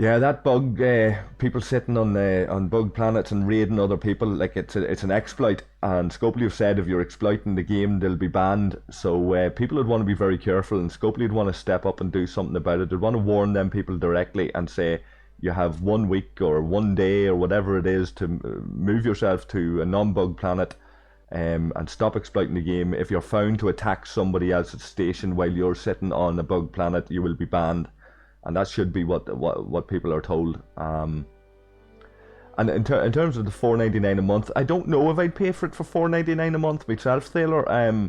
I would much prefer to see a $4.99 a month option where, for example, you buy you buy, for example, you talk about loyalty, right? You buy your loyalty card for $4.99 a month. So, for example, I think like maybe Clash of Clans and things will do this, and other Wii games I've seen doing it, where what they'll do is for your fiver a month, you'll get, once if you log in daily, you'll get an extra daily chest of, like, say 50 latinum or 100 latinum or something like this, or a wee package of resources that includes a bit of latinum and a few other resources, 50k titanium, things like this. A peace shield, a relocation token, a wee small package like that you get weekly or daily or something like this, once you buy your $4.99 subscription. So you're getting like basic rewards for your $4.99 subscription, but you still have to log in and be loyal to the game and to interact with the game to collect them. And it's giving you that little bit of a bonus over a free-to-play player who may not want to take out a $4.99 subscription and would like to play it the normal way we do now, by collecting the free 10-minute chests and 4-hour chests and all of that kind of stuff. So something like that's what I'd like to see personally, where you have the option month to month of buying a monthly subscription that every day you log in or something, you'll get a wee bonus. Maybe at the end of the week, if you've logged in for 7 days on the trot, you get that extra bonus. You soon find a lot of people would be considering, you may not pay your $4.99 a month every month of the year, but maybe for 2 months of the year you might. 3 months of the year you might. 1,000 people does that. 3 months of the year, 15 quid. By 1,000 people, there's 15,000 quid that they could pay a wage to somebody to come in and moderate the chat. And you would damn sure to be a lot more than that they'd make. That's a very modest estimate altogether. So I'm ranting on here, guys. Sorry about that. I should be getting to move on with some of these missions.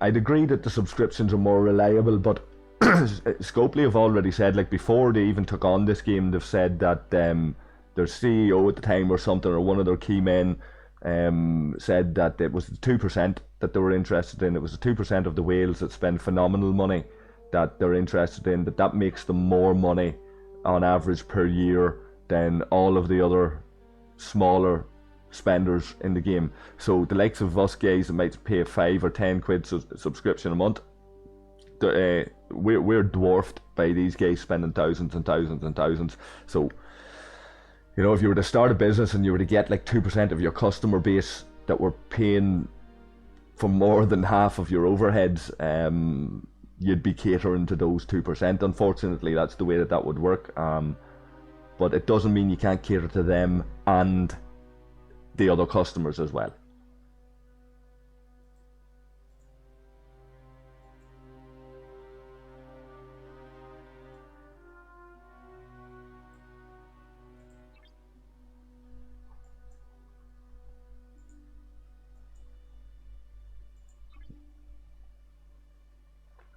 Okay, back to the station. I'm just going to check something here on this horizon. If I pop off this mine and then back onto it, I wonder, and I might leave that till the end of the stream to do that. I'm wondering, will I attract more aggro if I nipped off the mine and back onto the mine just to collect that reward for the event?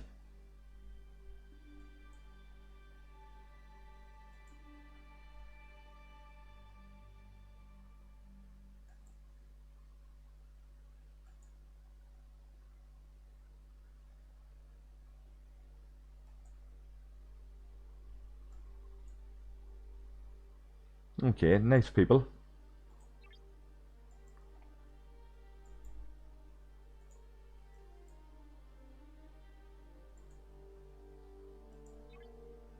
How tough is this? Jelly won't do it. Gonna have to send the Horizon, oh sorry, the Centurion down after that. Let's see, what else can I do here? Calculated risk. And the game froze again.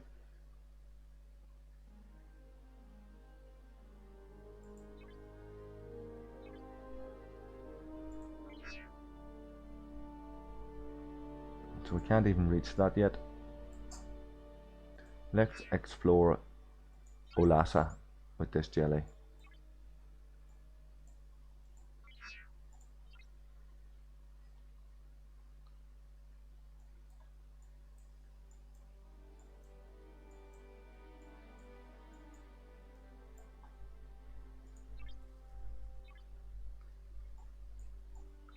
And have a wee nosy inside Velamo as well.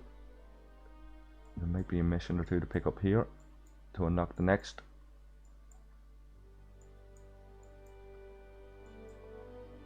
Nope. Okie doke.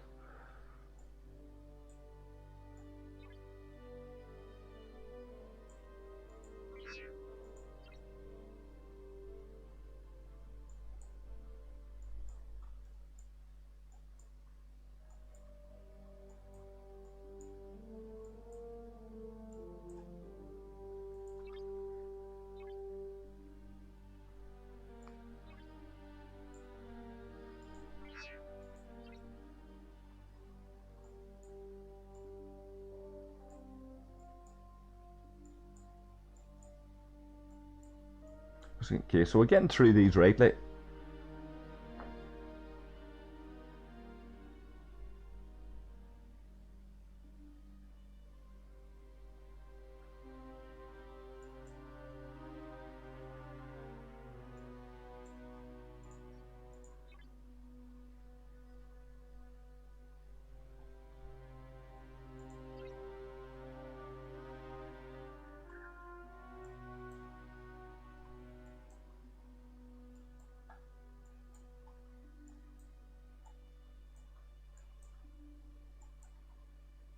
Okay, nothing wild exciting in here.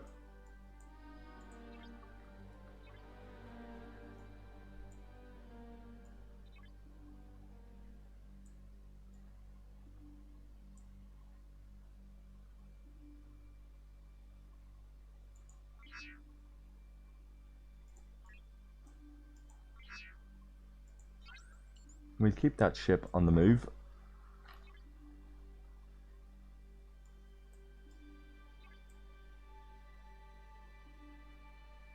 So I seen a notification there about domination event, Alliance domination leaderboard event.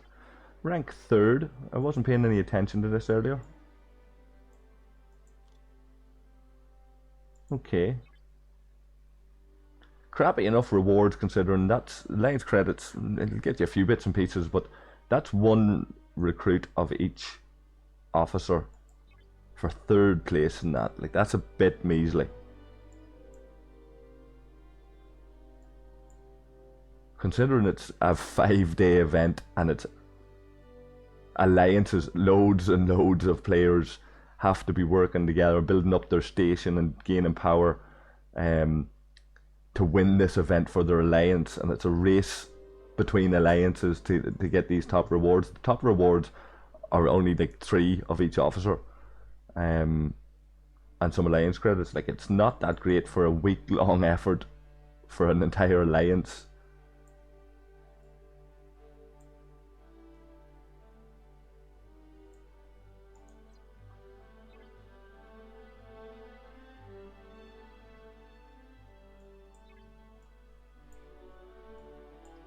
Okay, so this ship is nearly home.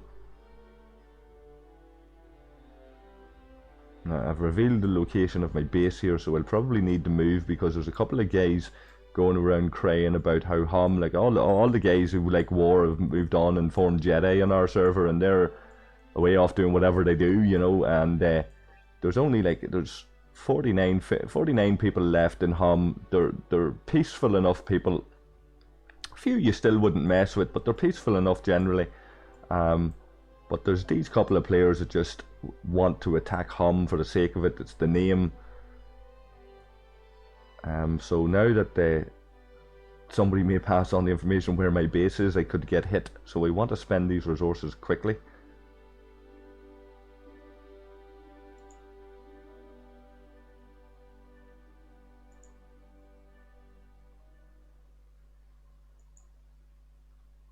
And I may have to move base after this stream.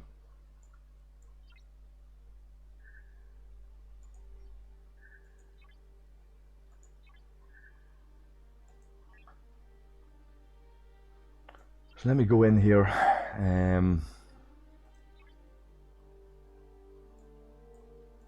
See what I can get. Might just build this academy. Upgrade it to 28. 700 latinum. Let's do it. And there's that bug again. You don't have enough resources.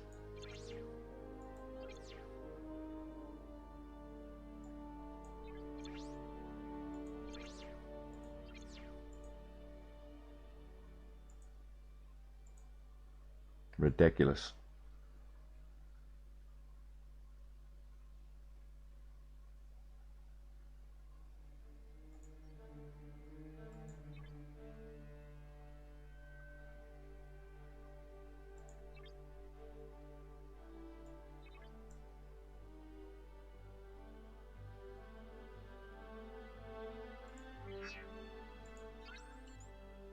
So we'll keep that jelly on the move.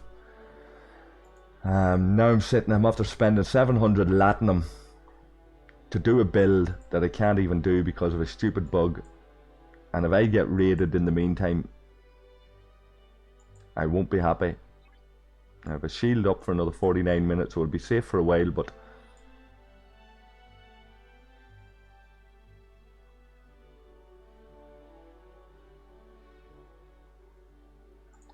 I can't even get power steel out of the faction store for another 3 hours nearly. I'm seeing the dailies, what's left to get. No power steel there. No power steel there. Nope. And I don't think I have any power steel tokens.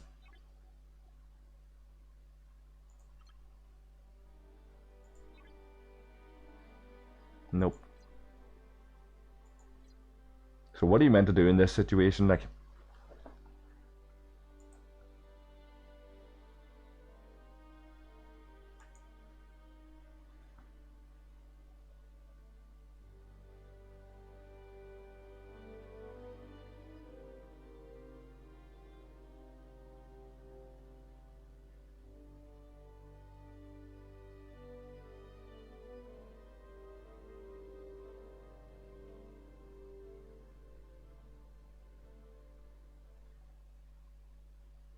So Davey, you're asking about the ship to build.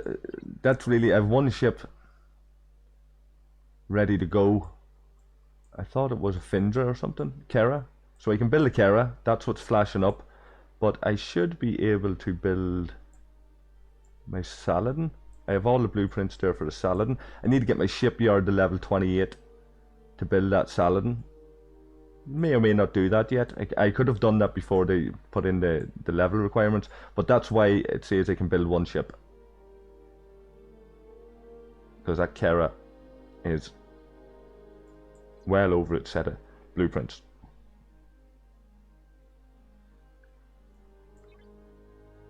Alright guys, well what I'll do is I'll take a very quick break and relog then.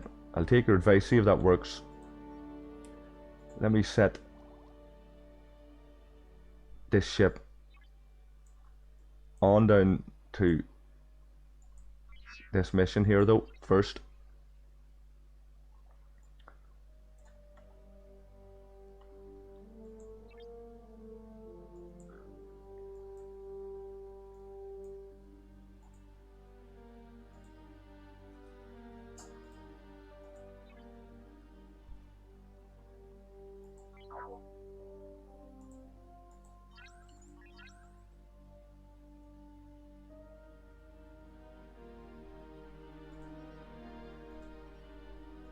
And we'll get this jelly moving again as well.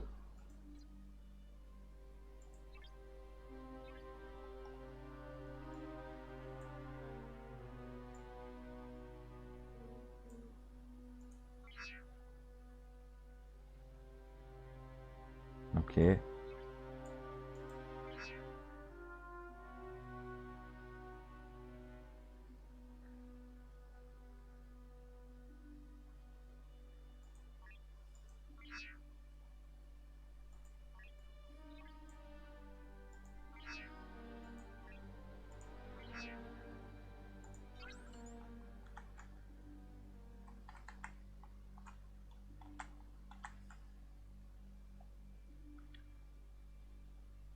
Alright guys, I'll be back in a moment and I will relog and be with you in a second.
Alright guys, I'm back and these ships have arrived, and I'm gonna have to dodge this bounty hunter on this Centurion because I really don't want to go through the pain of repair costs on that again. I want to give a wee shout out to Rogue Belly Dancer, who sent me a message to let me know about my ship.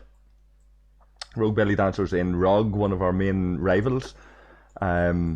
Some of the people who have been in ROG have hidden behind the nice guys that are in ROG, the cool guys that are in ROG, and been quite nasty and aggressive. Usually they weren't original ROG members, they were people who were hijacking the ROG reputation so they could be abusive to other people and hide behind them. So Rogue Belly Dancer's not one of them guys. Rogue Belly Dancer's kind of cool. Anybody that's seen any of my other videos has seen him in action, and anybody who's active on Discord will see he's quite a helpful guy in that. So a shout out to him, and a thank you for the wee bit of a mention about my mining ship being safe.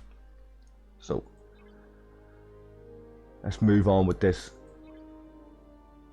Now I think I was relogging there because of the power steel costs, and correct me if I'm wrong.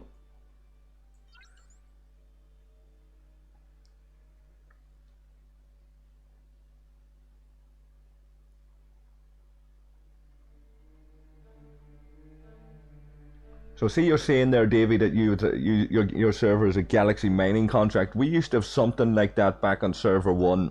It didn't really sit too easy with the people we merged with in server 2. A lot of noses knocked out of joint when we arrived because we were generally a bit stronger, but we had a mining contract as well. It was at that time, it was based on G3, very, very limited G3 resources, way more limited than they are now. I know people like to give out about the availability of G3 and refining it and all. It used to be much tougher to get, and there was a mining contract that was between Sword Excalibur, Hum, ROG, Sauce, the main heavy hitters on our server. I think they were the alliances that were involved in it, and yeah, it worked reasonably well. Basically what it was back then on G3 systems, it was up in the level 40 G3 systems before they nerfed the warp ranges, and it was basically that you couldn't mine in anything less than an envoy. You couldn't mine on with a warship. There was a non-aggression pact between everybody, but if you seen somebody mining with a warship holding up a mine, or if you seen somebody sitting on a depleted mine for I think more than 24 hours, you were free to knock them off, hit them, you give a warning first, and then you were free to go and relieve that mine and allow it to respawn. Anybody that was from server 1 that's watching, you can add a wee bit more flesh to the bones of that, clarify anything, correct me if I'm wrong about any of that. I better attend to this jellyfish.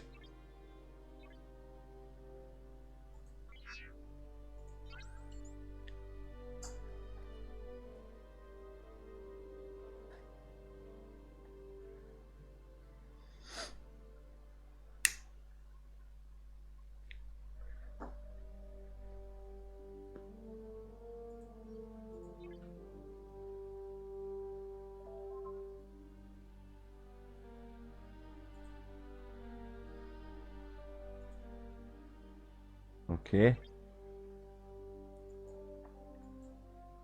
So these are quite tough missions when we get down this far.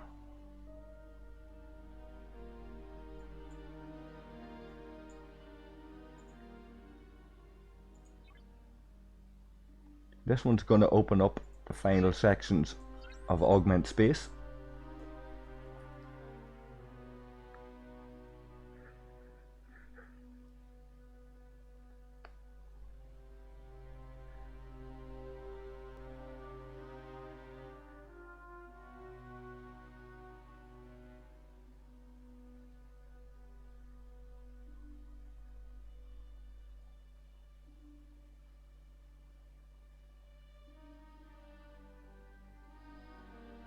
Yeah, I suppose, guys. Thanks, Walter, and for the comment there as well. I suppose like every server is going to be different, and I suppose it depends on what's agreed. There was a lot of tensions between our guys and a lot of feelings that hitting people on mines within 5 to 10 minutes or even an hour or two would be exploited too much, and people would take the piss out of it and they say, "Oh, you were an hour, you were 2 hours or whatever," and it would be disputed and it could cause more rows. So I think for the sake of peace and to finalise a deal, I think that extended period was allowed. But I could be wrong. Like I say, if anybody there's from server 1 that's watching, feel free to correct me on any of that.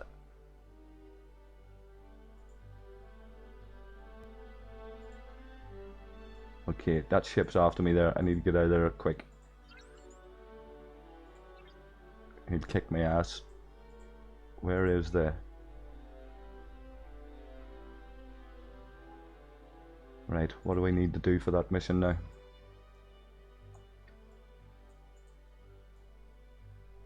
Eight hostiles of level 27 or higher. So I'm gonna nip out of this system. Now I wonder, is that any level 27? Usually it's any level 27 will do. I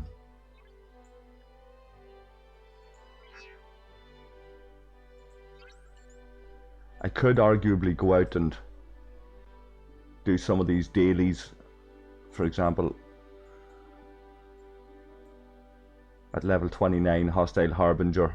Go out and kill 8 of them and try to double up on that, but it would take extra time, guys, so I'm just gonna go straight into one of the nearby systems, level 27, kill 8 of them.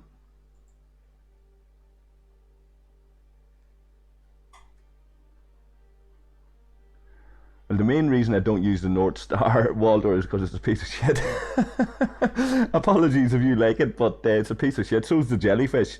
The only reason I'm using the jellyfish is low repair costs. Like, I could use any ship with low repair costs. It's just that has the warp range. I don't have the North Star leveled up at all, so the jellyfish is maxed out. So that's really why I'm using the jellyfish instead of the North Star. It's an explorer. It's got the warp range of, it's got the warp speed and all that there.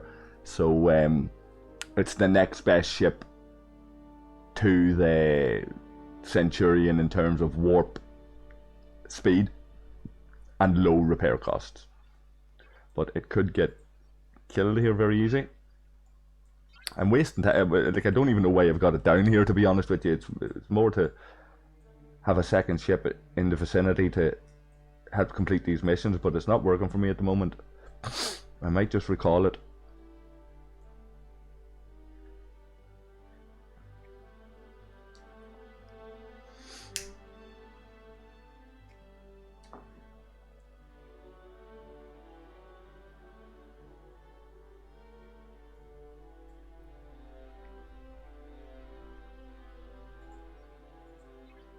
Okay, so kill 8 level 27s. We want to go after these interceptors if we can.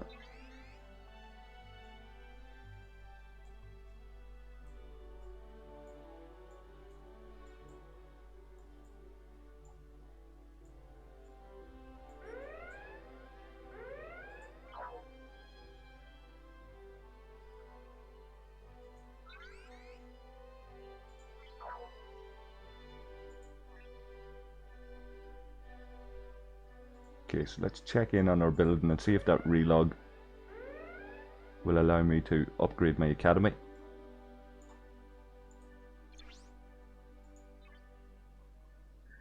There we go, good stuff. Thank you, lads.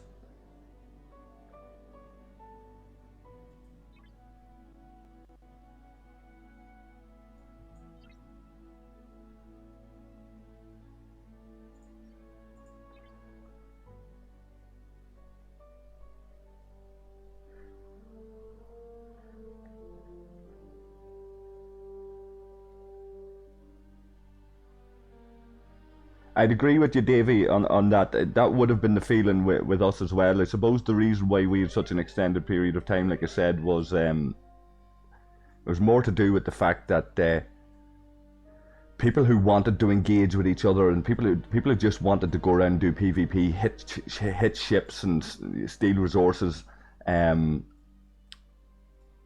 there was a lot of false claims going around because there was a lot of tensions between these alliances, and false claims going around of who hit who and why and at what time, and people photoshopping screenshots and all sorts of messing about going on. So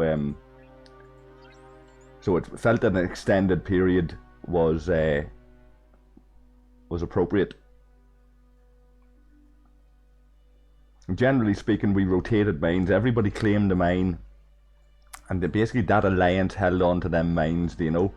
And that's why I suppose a lengthy period like that worked for us for a while, because you had whatever mines you had, and you were obliged. Part of our agreement was if a pest, somebody who wasn't part of the alliances that had formed the agreement, knocked you off a mine, you handed that mine back to, even if it was a rival alliance. You proved that you were hit by somebody, by a pest, or somebody who's acknowledged by these alliances to be a pest on your server, and that alliance then was obliged through diplomacy to hand you back the node that you'd been knocked off. So to be absolutely safe, no exploitation of that lengthier period was agreed. I wasn't part of the negotiations though, so there are others who could explain the agreement we had better. I was a lower level at that stage. I was guilty a few times of sneaking out with my fortunate and mining on my fortunate and hoping it wouldn't be noticed. There's a few guys, particularly ROG guys, that'll remember those days on server 1 where I'd be out on my fortunate, and a few of them in fairness left me alone. Mining on a fortunate wasn't such a crime as compared to mining on a warship, for example.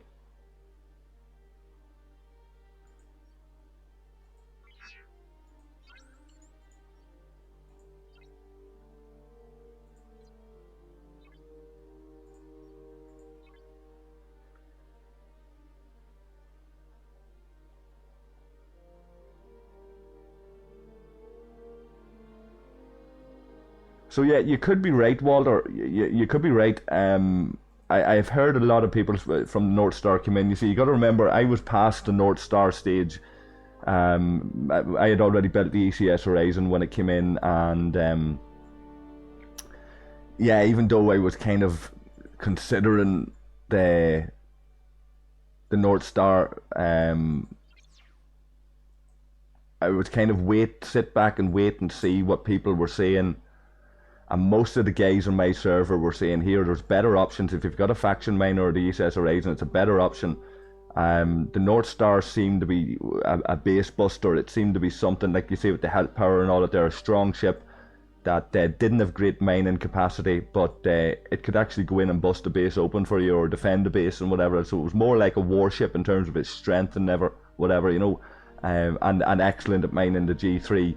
But when compared to a faction miner or some higher level, the ECS Horizon, it just didn't compare. And if you've got faction warships, in terms of the strength, like for example a Bortus by far better option when you get to my level of defending your station. If you're going to leave a ship to defend your station and not have a shield up, the Bortus is a far better ship for doing that. Because it'll improve the attack and stats on your defense platforms and other ships by 14% whenever it gets defeated. So if I were to leave a ship docked in my station and want to do maximum damage to an attacker, and have no shield up, it'll be the Bortus.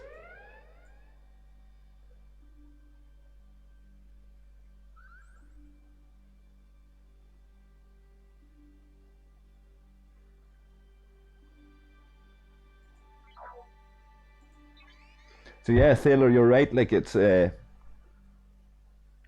mining ship that's not really a mining ship. It's okay for temporary measures like that, I suppose. It's okay if you've, like, I'd park in Rator sometimes for the ore, being friendly with the Romulans, and you'll have 4 G3 ore mines sitting right beside you. If you want to just do your dailies and it's the mine is right outside your station, maybe the North Star is useful there. It'll get its 6,000 cargo capacity pretty quickly. You can pull it back in, get your dailies done, and then swap it out for whatever you really want to use then after that. So maybe in that situation, if I had it leveled up, it would serve a purpose for that.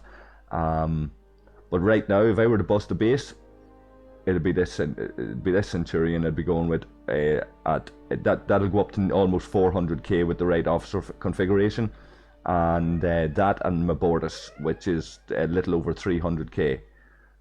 They're the ships, them two faction ships are the ships I'd be using to go in and assist with busting the base open.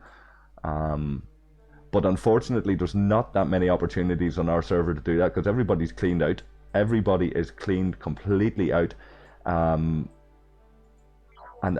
no new blood into the server. It's the same old people, so really it's a case of people who become lackadaisical, forget to put up shields, you know, getting bored with the game, not being very active. If you happen to find one of them players that's sitting on a nice amount of resources, that guy unfortunately gets the buck either from his own alliance or from somebody with a hungry eye looking at them and going, to hell with agreements, to hell with ceasefires.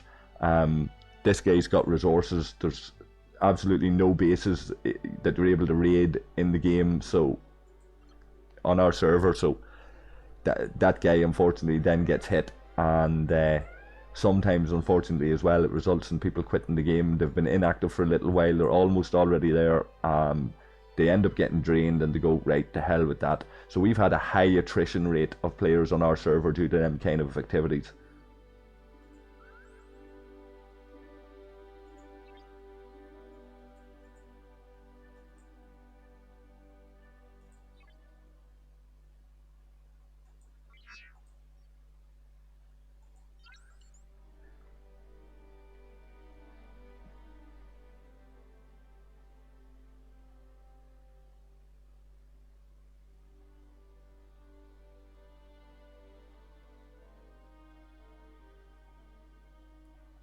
Yeah, I kind of figured that, Davey. It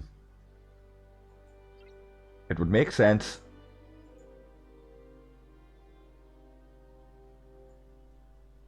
And there's 3 envoy blueprints.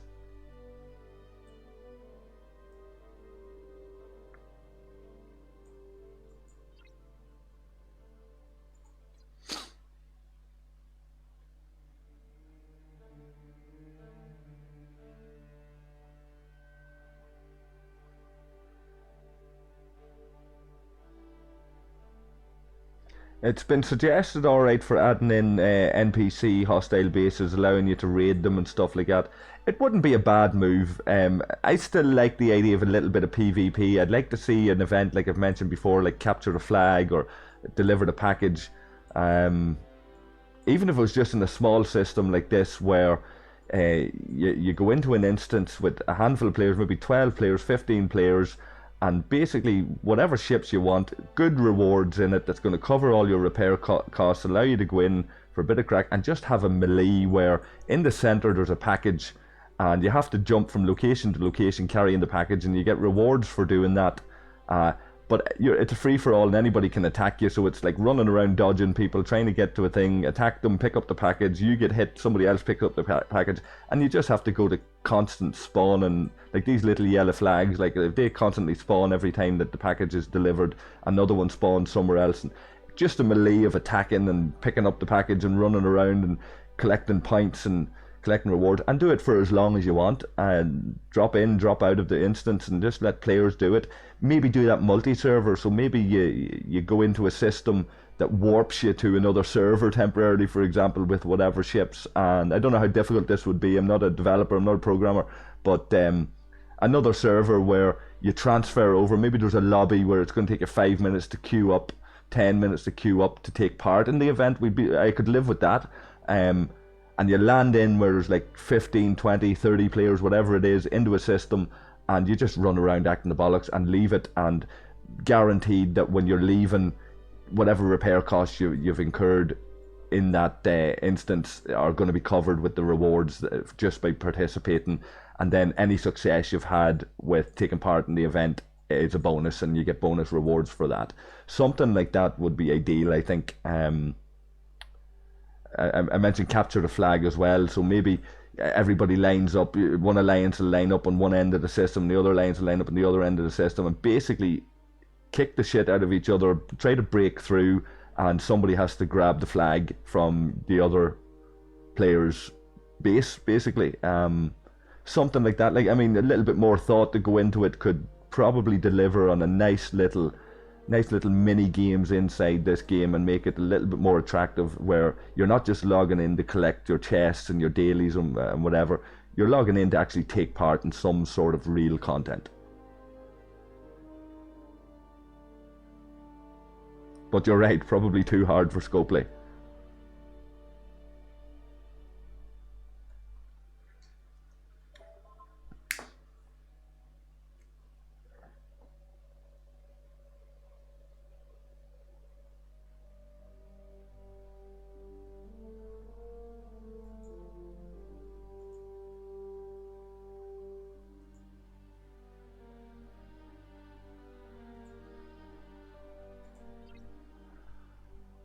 Okay, guys, so there's the last few areas unlocked, I believe. Should have maybe waited on that power steel before I upgraded the academy.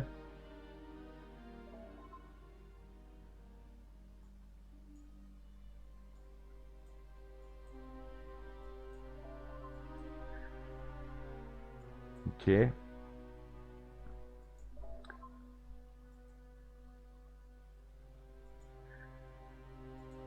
Alright.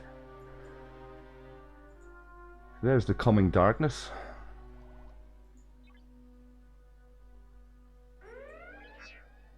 And that ship's after getting caught. And destroyed. Second. Over 100k titanium. Not pleased.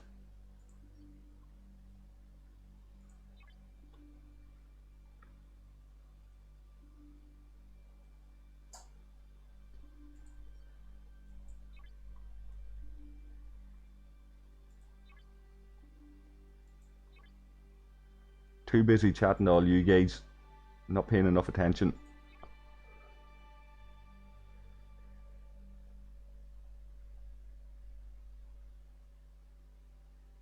Good night, Davey, and thanks for dropping in, buddy.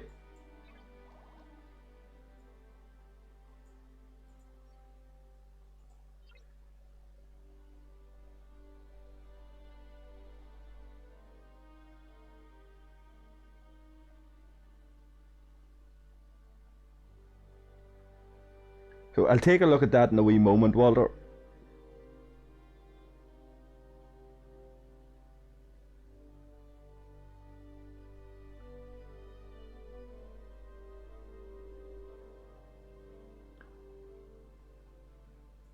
I'm wondering just how I can change this officer configuration. Spock might have to go, but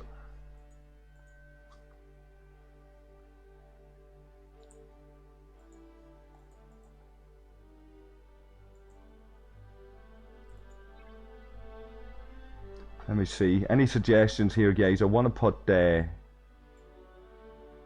Hadley on the bridge of this Centurion, but I also want to put Harrison on for this shield combat thing.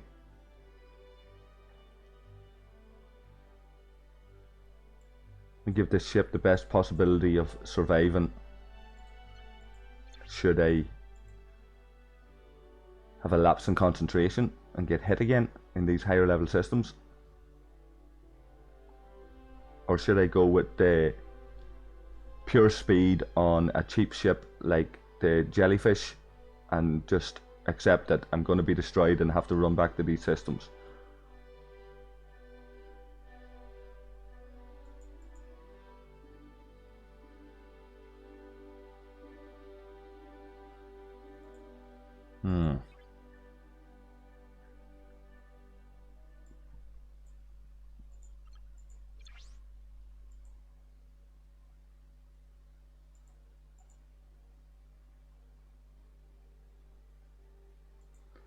I may, let me see where Vimet is.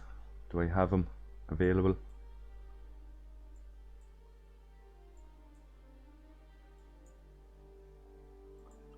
He's on ship D.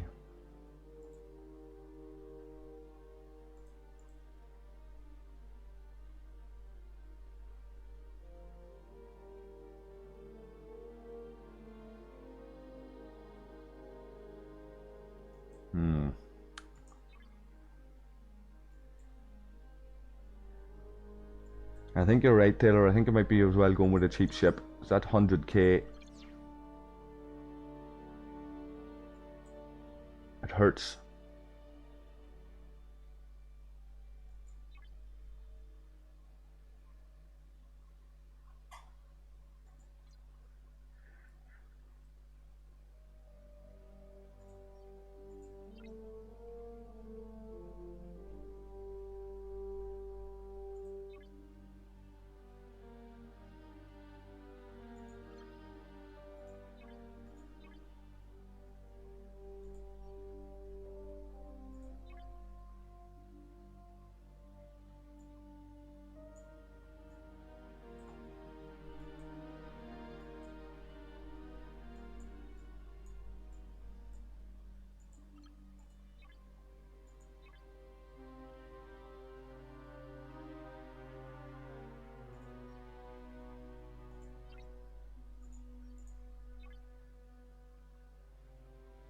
So there's that Bortus ability I was on about. It's up to 17% now because I've tiered it up.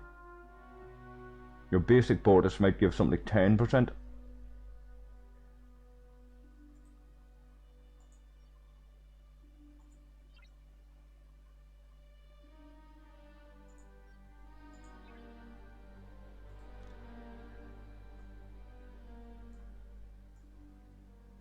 There's a warp speed of 7. 6.9. I'll go with the Vacless. May as well. I haven't had it out in a while anyway. Let's see.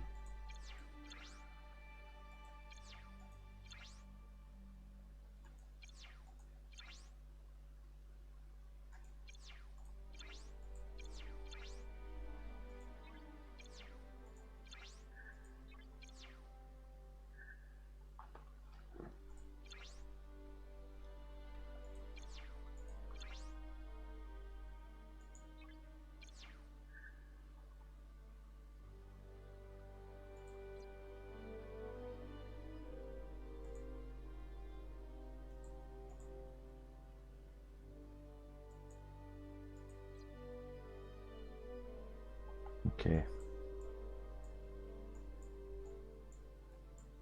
Now there's a mission in Rainsford here.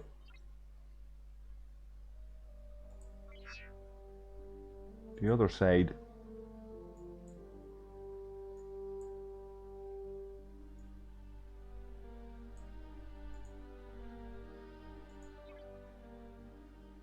So we'll go to that first. We'll go with the Bortus to that, and we'll send the Vacless down to the more dangerous spots.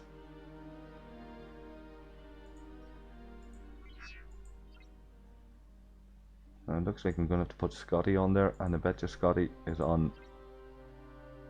Yep. Okay.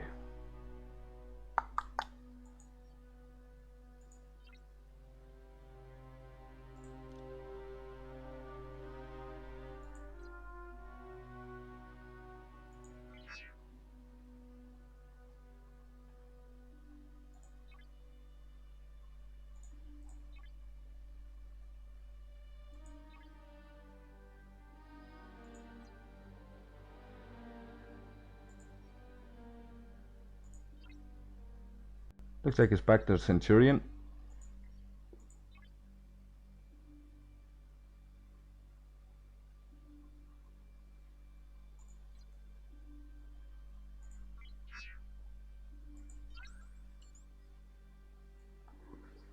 We'll just have to be extra careful.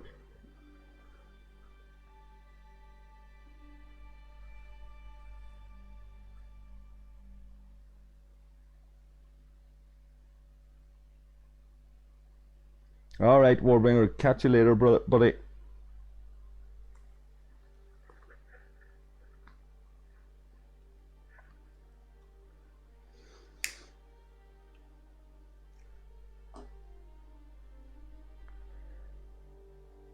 So I'm going to finish up very shortly anyway. We've unlocked all of this augment space. There's a few missions to wrap up that we'll collect along the way.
So 8 level 24s. This Bortus should do it if I send him down here.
Okay, this is nearly here.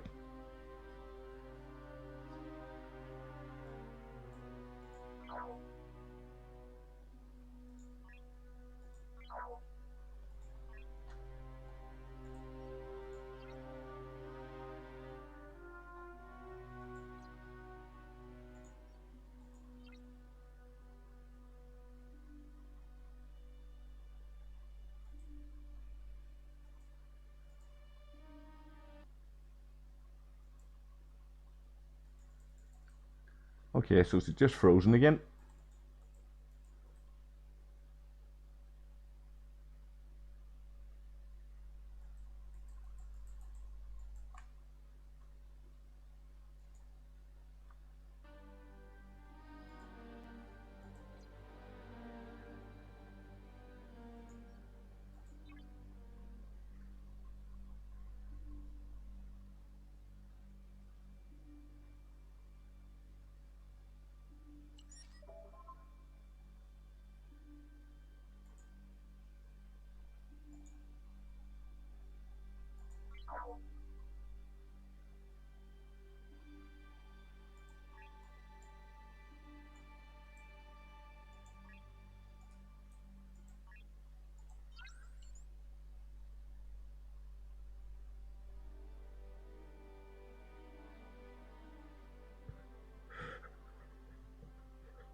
So I'm just going to let that Bortus gather up those level 24 plus.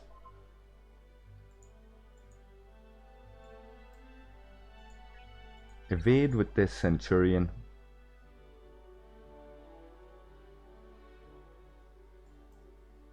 Get him well out of the way for a second.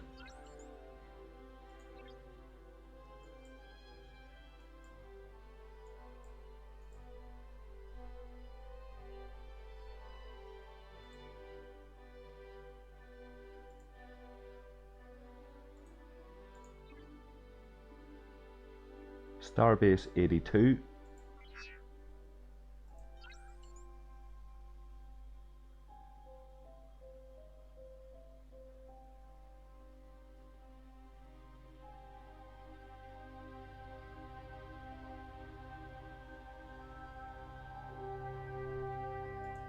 Let's open up these officer crates in the meantime.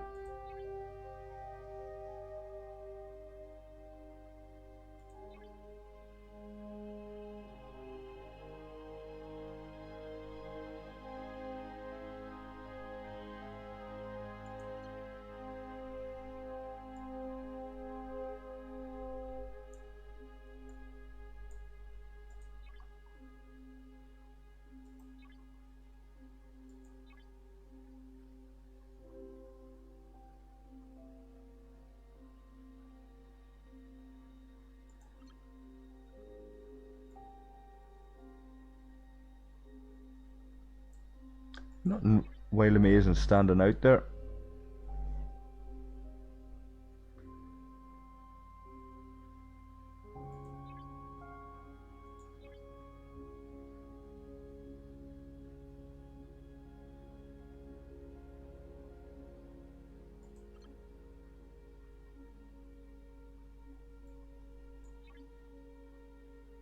But it all helps.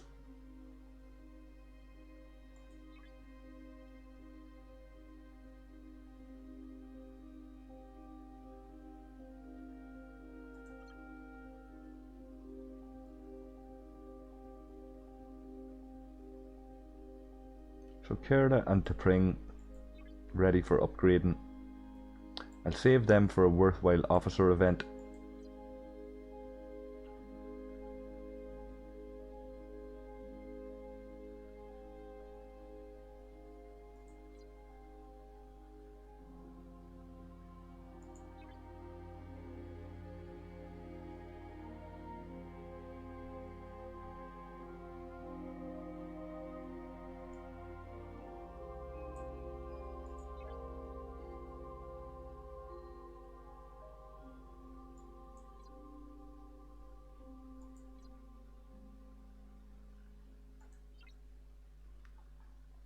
I've 230k off 3 XP, so I might finish off that event.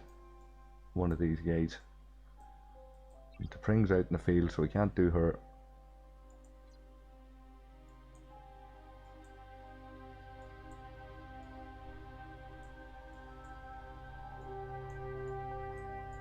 Let's look at Kerala. Okay.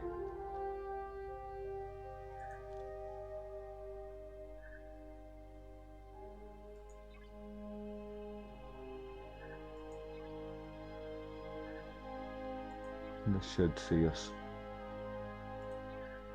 over the line.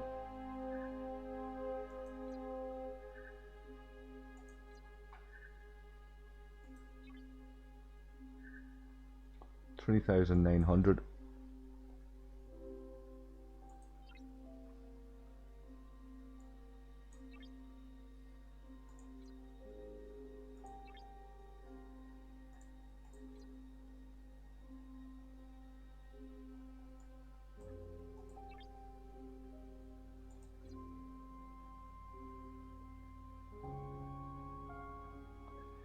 Yeah, that's what I was actually thinking. It'll pay for one of my slip ups with that Centurion, Steve. So that's why I'm doing it, I think.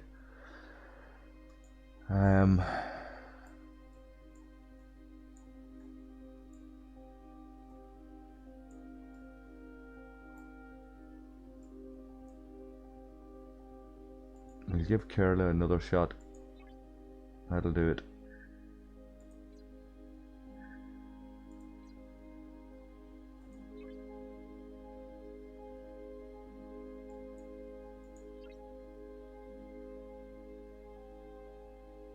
So a little bit of comfort in that.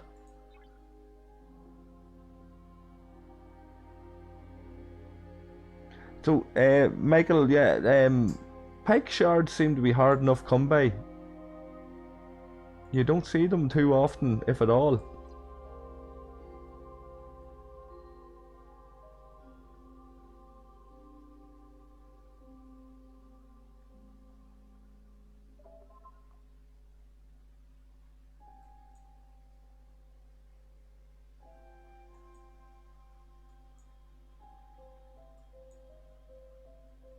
Okay, so it's on with Can. There's a sturdy ship.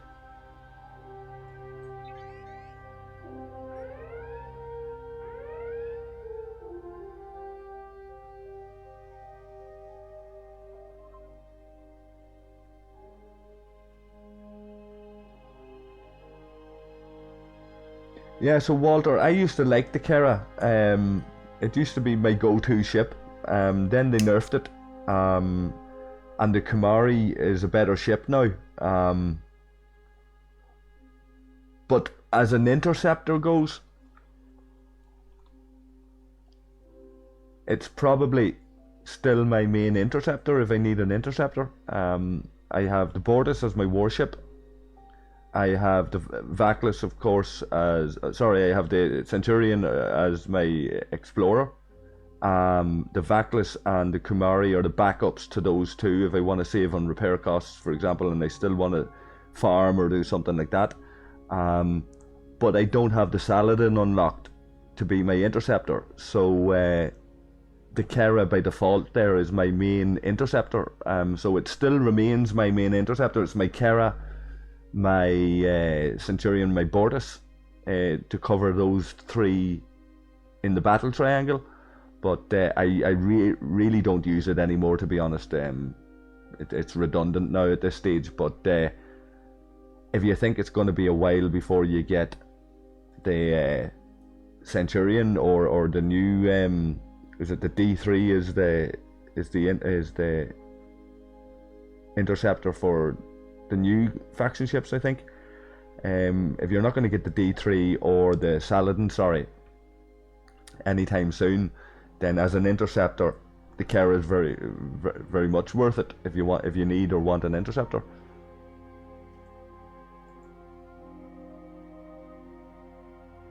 Now this is 2 ultra recruits versus can tokens, speed ups, titanium and power steel. I think that's a no-brainer.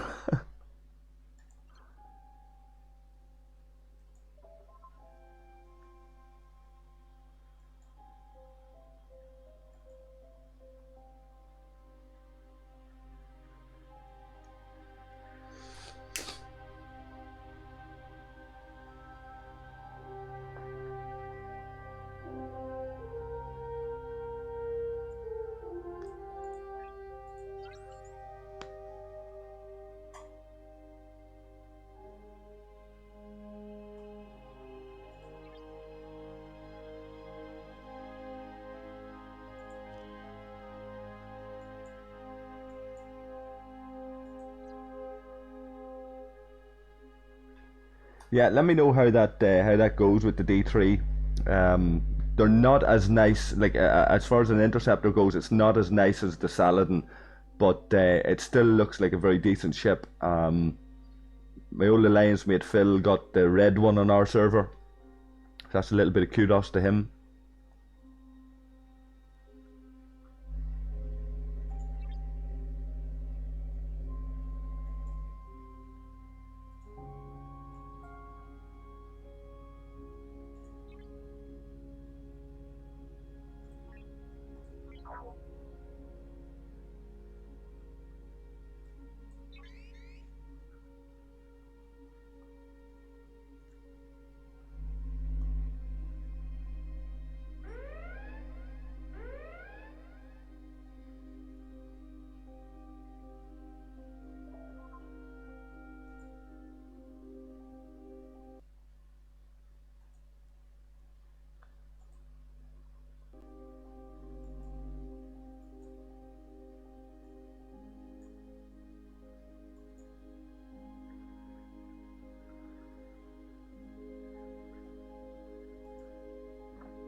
Alrighty.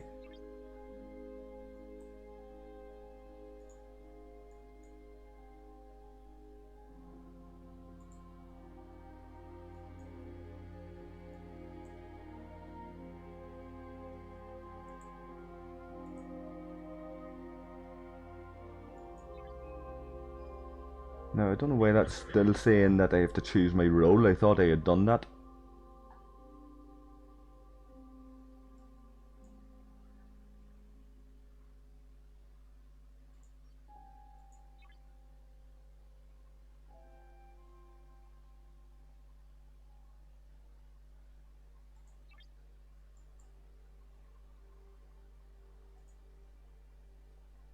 So one more level 24 hostile, and that next stage of that will be completed. And the coming darkness will be completed now in a moment. We have calculated risk sitting as well. So what I might just do here, guys, is finish up this stream after I complete these two. And I'll do a very short video on the very last bit when these events are coming to an end, maybe, or something like that. Because it's getting late and I'm quite tired. It's nearly 2 AM for me and it's up early in the morning.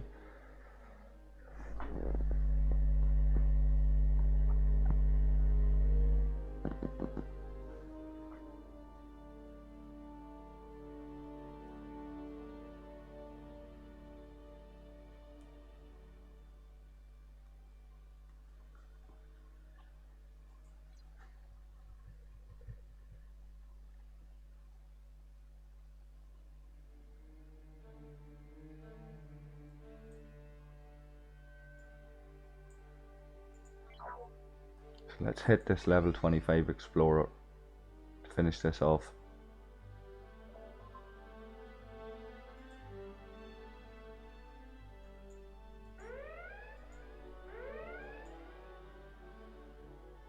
So there's the common darkness.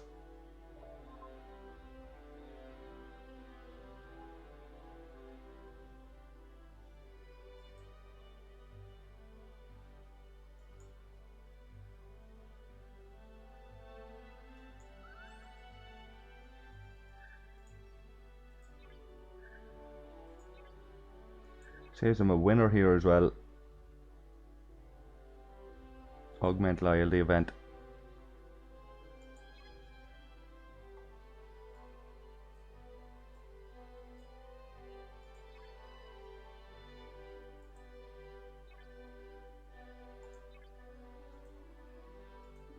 Okay, so we've a bit to go to get to 20k.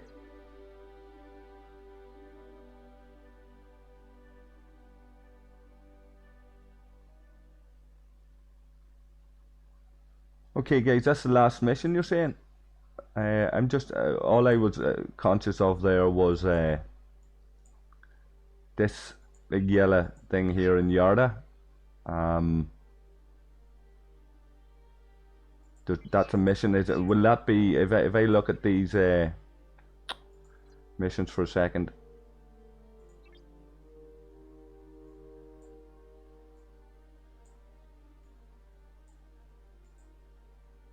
Calculated risk, that's the one down in Yarda. And the other side, once those two are done, you reckon that that's it?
going to speed up this Centurion.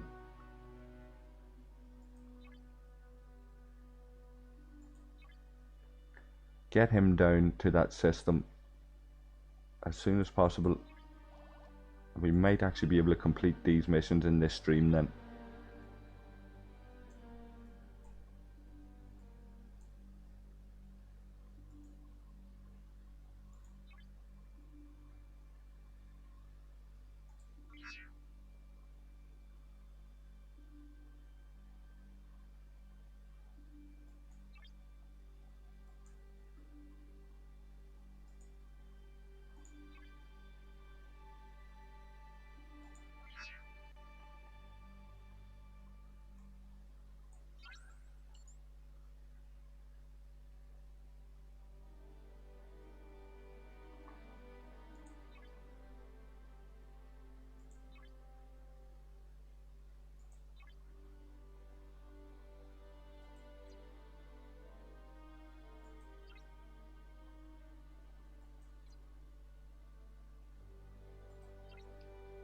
So somebody was asking earlier about pike shards.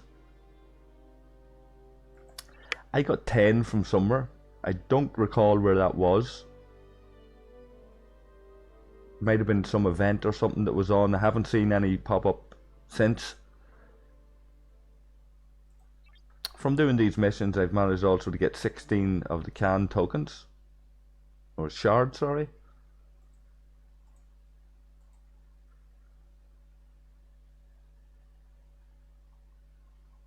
So you're saying, yes, Michael, that they're the last two missions, that there'll be nothing else I'll be picking up in these systems?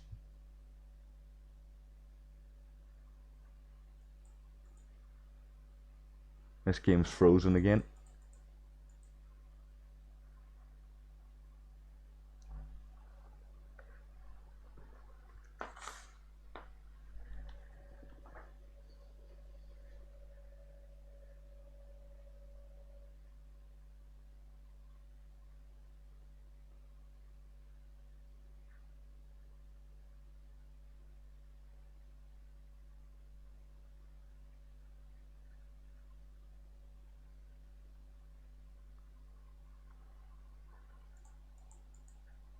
So guys, I'm just going to try and get this game restarted a second.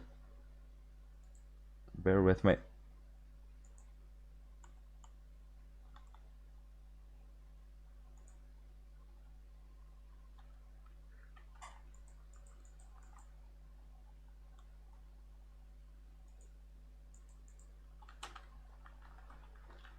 So I'm going to have to restart BlueStacks altogether, it looks like.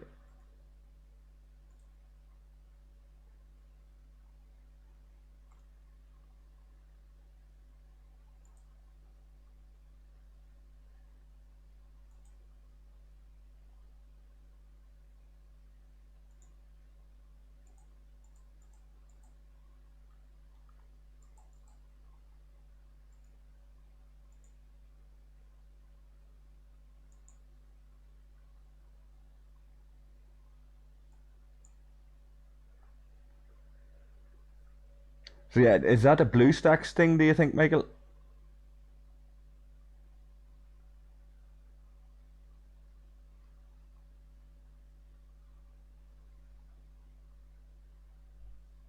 I haven't experienced it so much on the phone now.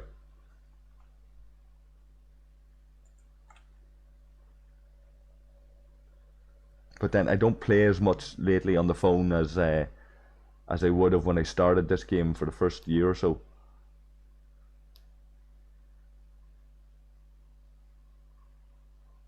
First couple of streams, if you've looked at any of my early videos, first couple of videos that I done on this was all through the phone on a very small mic. It was actually pretty reliable too. Just the quality wouldn't have been so great.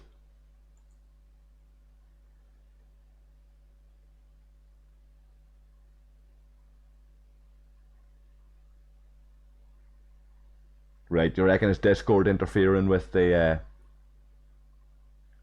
memory or something?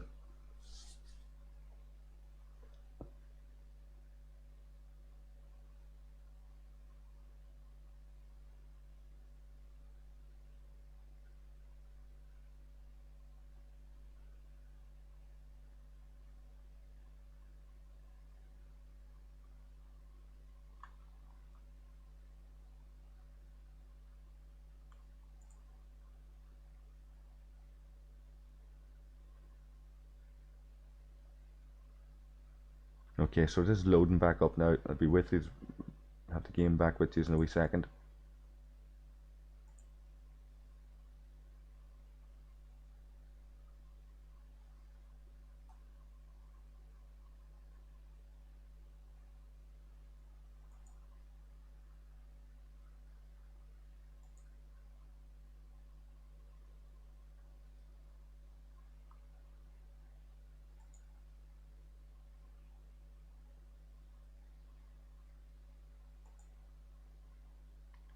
So a nice big advertisement for Scopely.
So these loading times are a bit of a pain in the hole sometimes, but I have to live with it for now.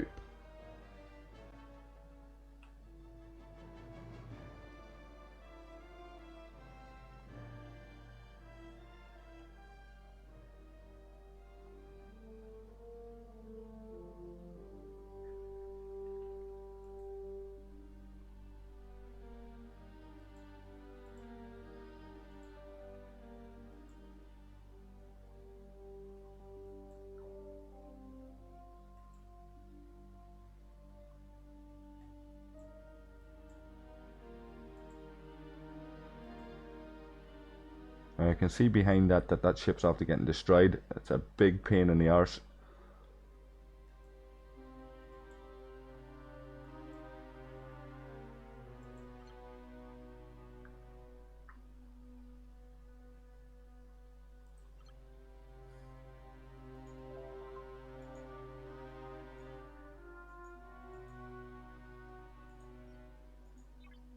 Another 100k titanium.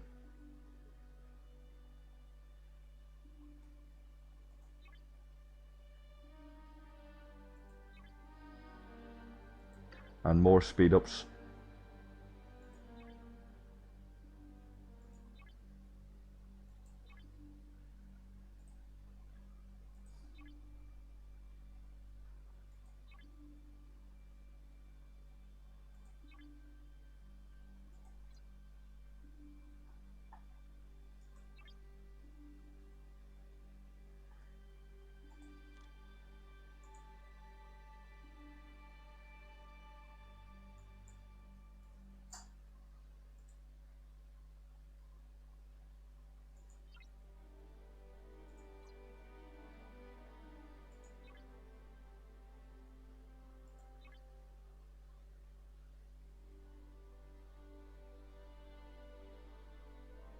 $1.6 million ship. Ridiculous.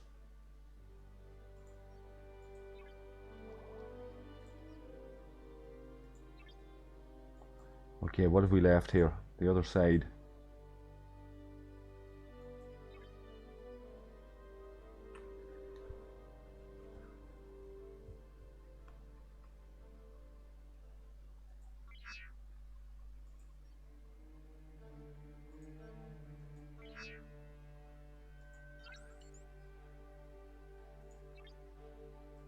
Now will this Bortus be able to do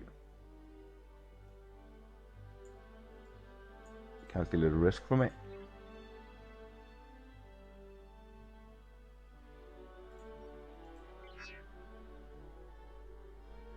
Mightn't be wise to use the Bortus for that. 9 minutes. Centurion will be there sooner. I'll set it on course anyway, just see.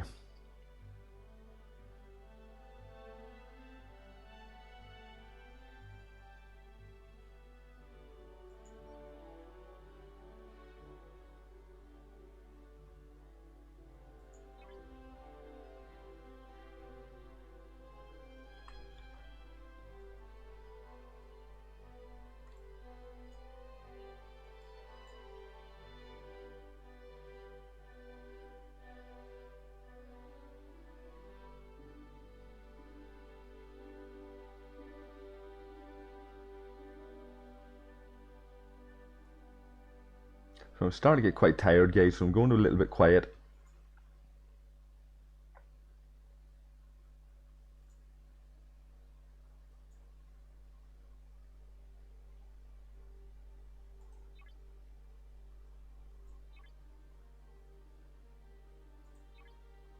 I'm trying to run through these as fast as I can now. I might start making mistakes.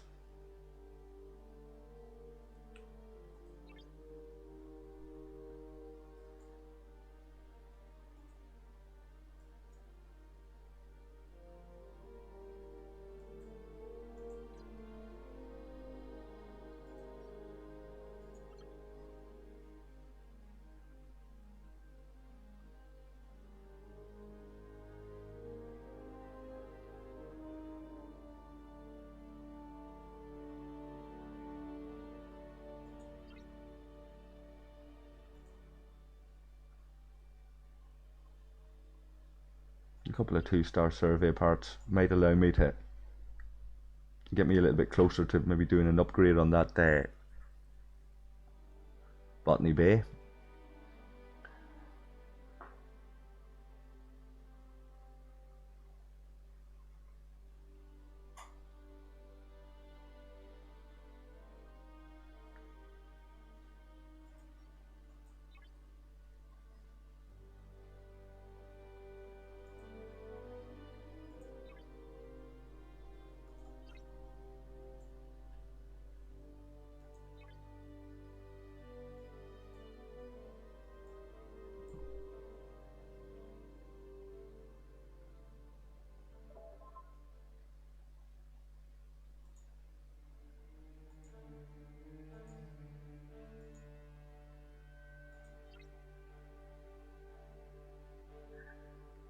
Okay.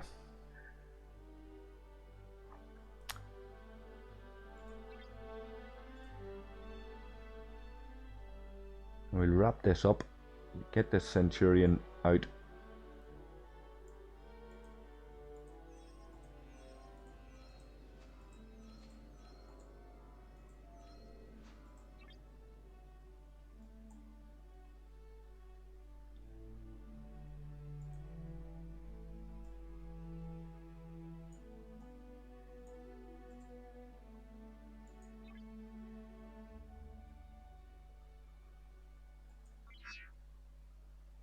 Even after all that messing about, the Centurion will get there quicker than the Bortus.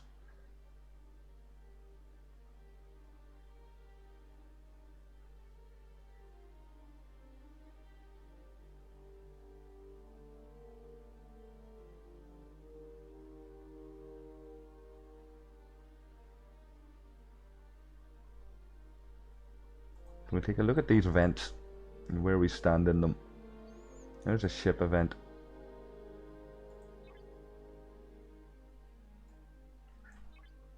Yeah, so these titanium rewards, I don't know if it's because I've leveled up to 28, they're slightly better. Or I don't know if they've improved these rewards across the board, but you're talking 300k titanium, 400k titanium there for completing that up to 44k. I don't have an awful lot of ship EXP, but for 400k, what was that? For 44k ship EXP and you get 400k titanium, it's not a bad trade-off if you need titanium and have that ship EXP to spare. G2 crystal mining, no call for it, no need for it. Solo data extraction. So I'll get the next set of rewards on this one once I take that ECS Horizon off that node, which I'll do before I finish up here, just to test to see if it attracts the aggro or not. And that'll all add to the faction rep as well, so I'll get 880 there. Let me look at the faction rep again in a second. I'm already doing the Romulan rep. Another 14 hours, I might get a wee bit of that. The Alliance data extraction event, we've nearly hit the rewards on that.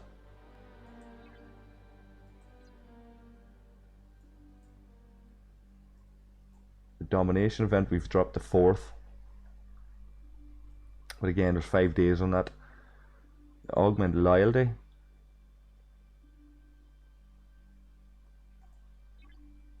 And again, gaining faction rep. Be a wee while before I get another 12,000. Can's technology repair, of course, is the buff that they've given us to repair times. And the Alliance Augment event.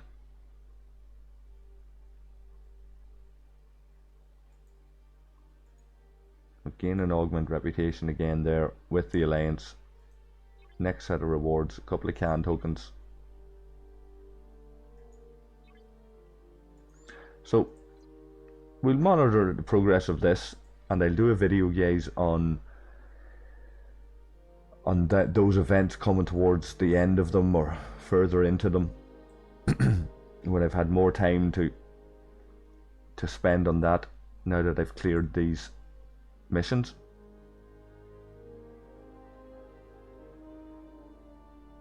When we look at the faction rep while we're here now, we're at 8,865.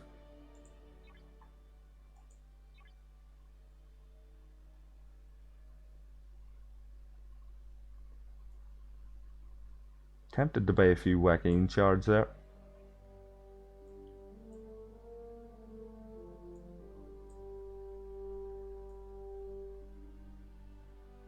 Uncommon plutonium, perhaps.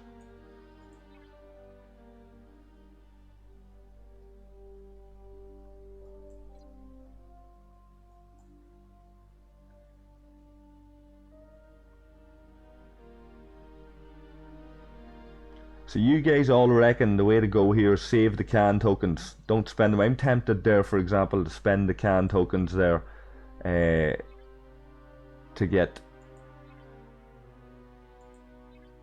a little bit more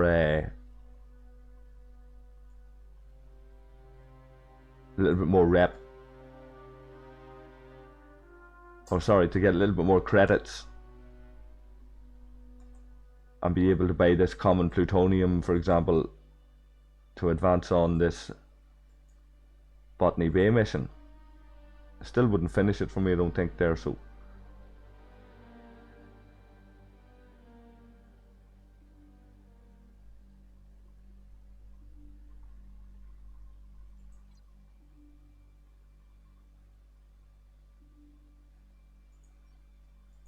okay, this ship is nearly here.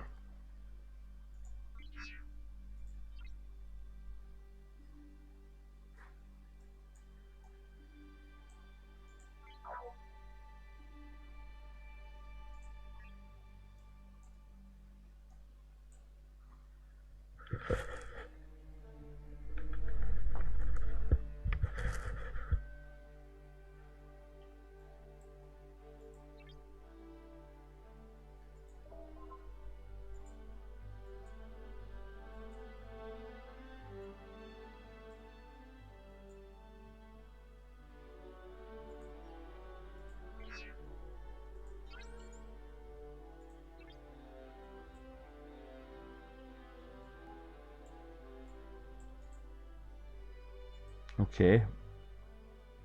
Paradine system. Oh shit. Pain in the arse.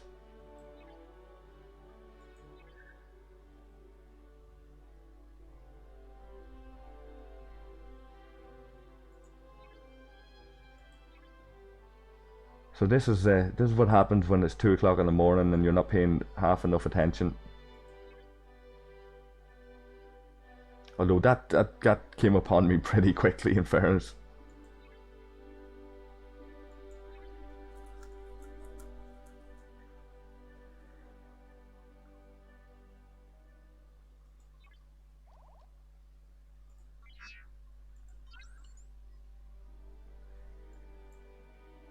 What sort of a strength of a ship was that?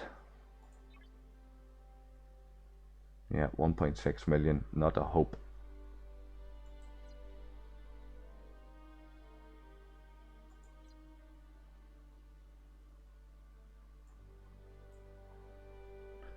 So, did you guys have this kind of difficulty doing these missions, getting ships destroyed and stuff? Or am I just making a balls of this? That's about 300 or 400k titanium so far in repair costs. I know I've got a little bit of that back. So I'm working at a loss here, operating at a loss of about 250k, I'd say.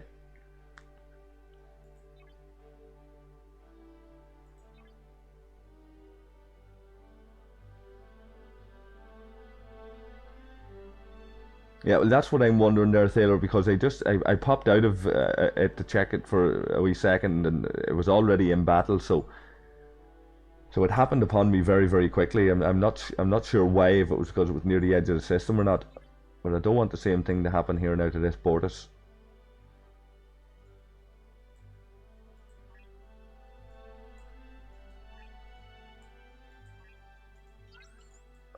So that ship there, for example, like, where does he come from?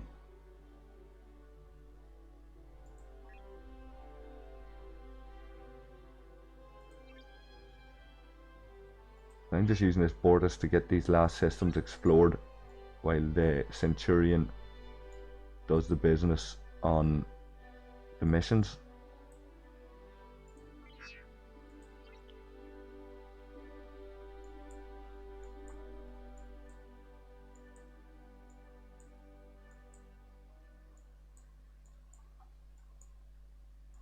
There's not even an awful lot of mining options down here.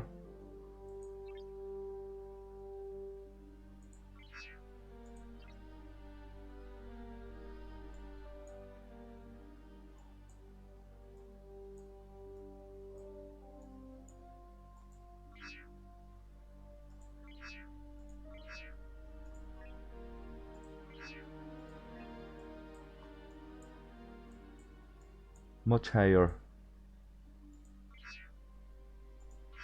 amounts in those nodes though.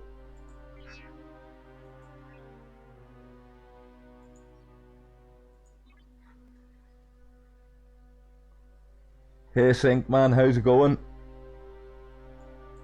Have you checked out any of this stuff that I've done on the new expansion at all? Have you been looking at it? What do you think? I'd like your opinion if you have a minute. I'm about to finish up now. I'm getting ready to finish up, but it'll be another 5 or 10 minutes yet. I'd like to get your opinion before I finish up, man.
And yeah, I see you're going into the promotion business now.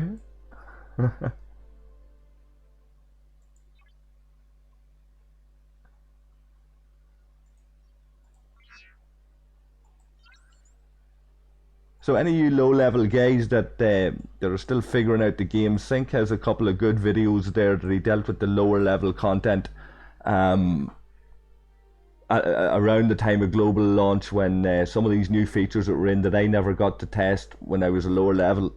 So up to level 20 kind of thing. Sync has done a couple of videos there that might be helpful to you if you want to go and check them out.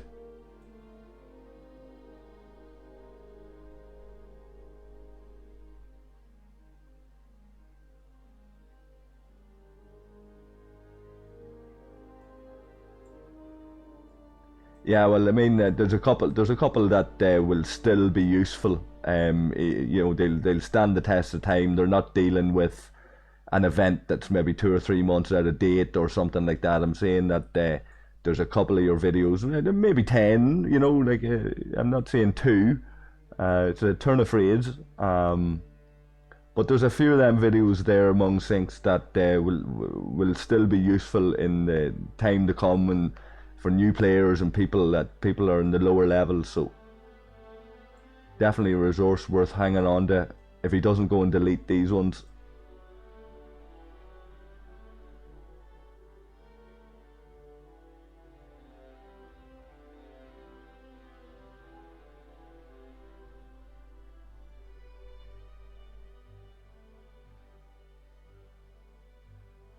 So we're 2 minutes out with this Centurion. Looks like these are the last set of missions altogether. Is it the last system? I think I have to check. I'll take a quick scout in one or two others as well. But as the guys were saying, only data to be mined down here now at this stage, guys.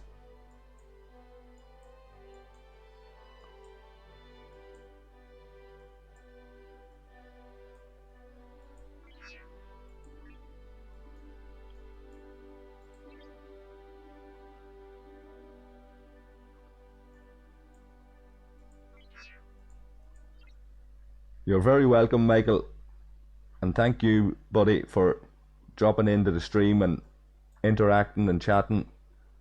It's you guys that make it. It's very welcome for me to be able to sit back and play this game, going through new stuff like this, and knowing that there's guys that have done it like yourselves that's willing to come in and give me a few hints and tips. It definitely benefited me there this evening. Allowed me to test a few things with some of the advice that you guys were giving out, so quite enjoyable.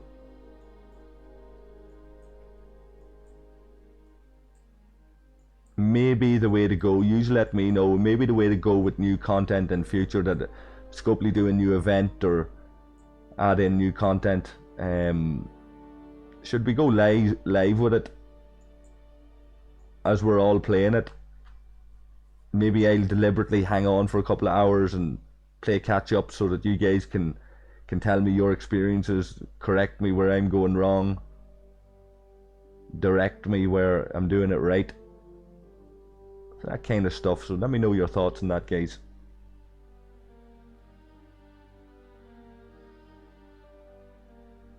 You're right, Taylor, you're right, but there's always hope. Like there are times that you get a wee sense that they are listening, or that there's attention being paid to it, but you're right, there's enough of them there that don't pay attention, and they need to be weeded out of the company if the game's to survive. Like if this company wants to gain a reputation, like they're up for awards and they're sending us these things saying vote for us in this gaming category and blah blah blah. I would love to vote for Scopely in this gaming category if I was the sort of player that was impressed with what they were doing. I'm not impressed with what they were doing, so if they want my vote and them kind of things, I want to see a bit more.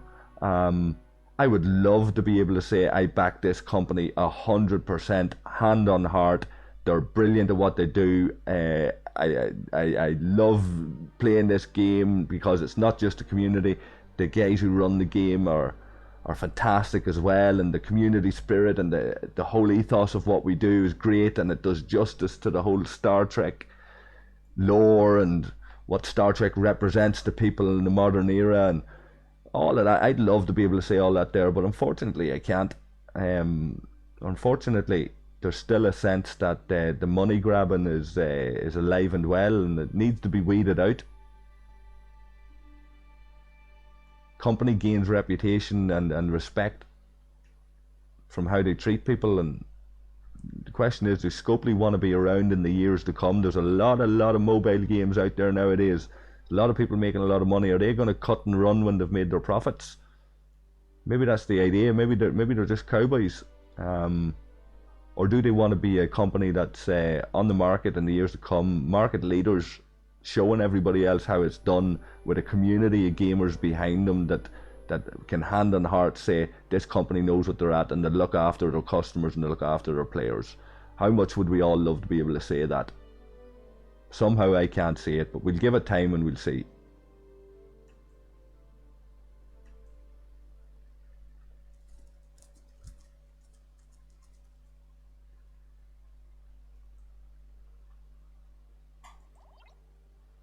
So there's a calculated risk finish now as well.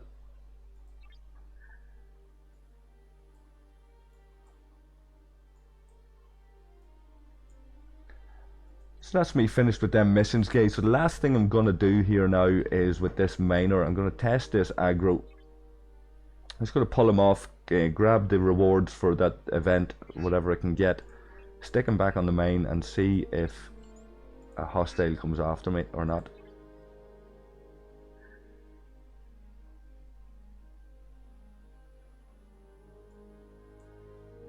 Okay, so I should have collected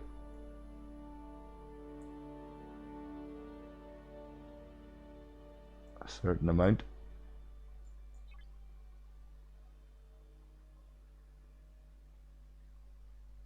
Right, so that has me a right bit closer to that.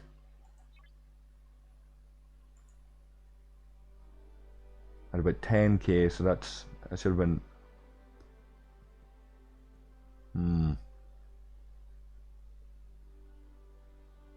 Did I read that wrong? I think I had about 10k. What do I have in the cargo hold of that ship?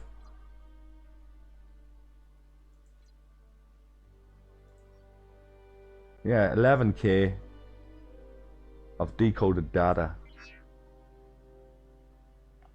Now, did I mine? I can't even remember now. Did I mine some corrupted data on that ship before I headed out there? I don't think I did.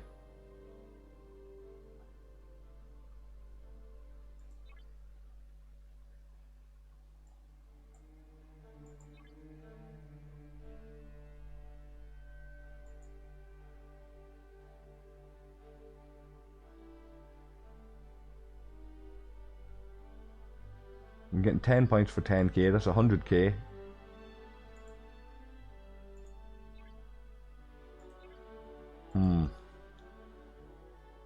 I don't know if any of you guys remember. I don't.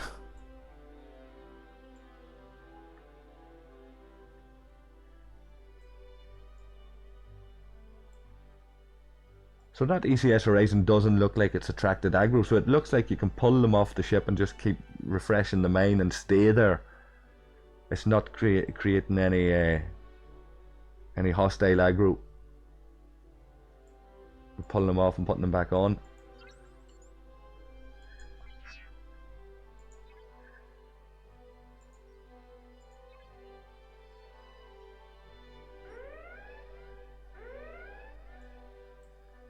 Okay, so I'm going to call this Centurion home as well.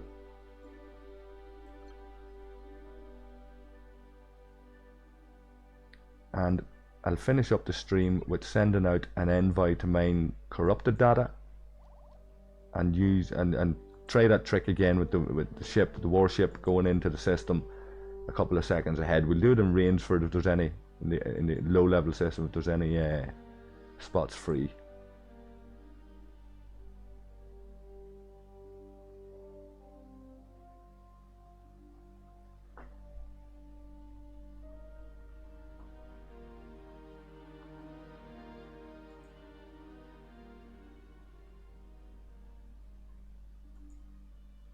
So did I lose connection there for a moment, guys? Are you still picking this up? I think something went a bit wrong there for a second.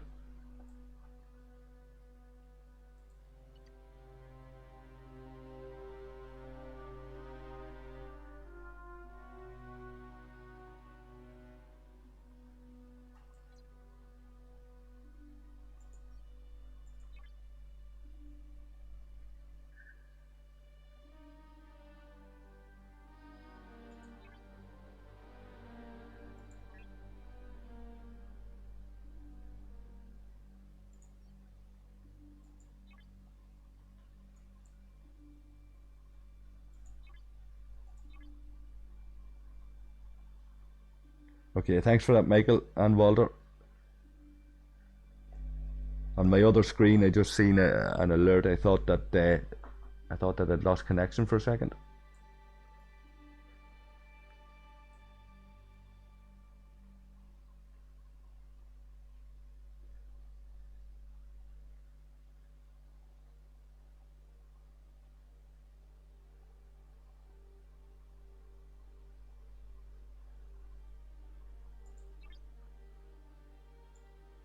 So let's see if there's any nodes free in Rainsford and try this thing that everybody's been advising me on.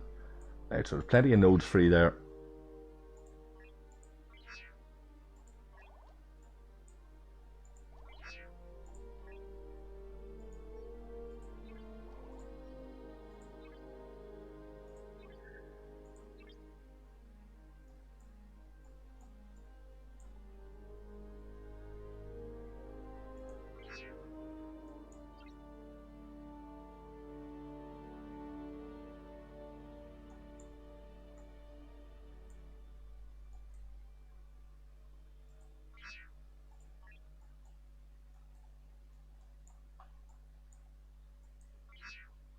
There's where I want to go, actually. So we change this to our envoy.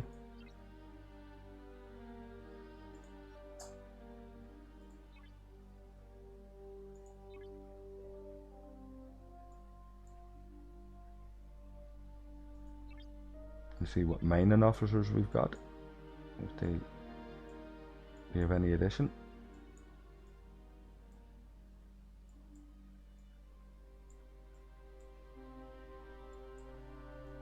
So T'Pring's coming home and Helvia's coming home.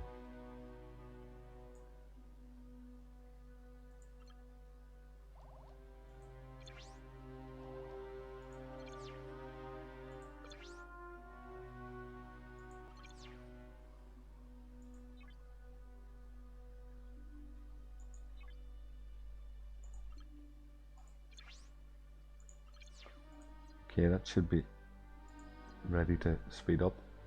Yep.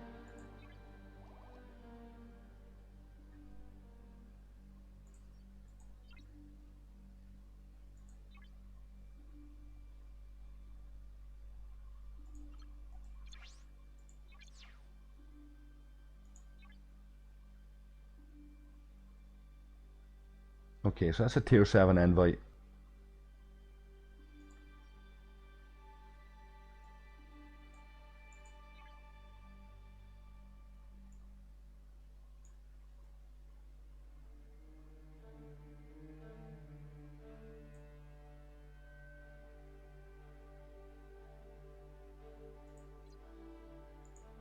We'll use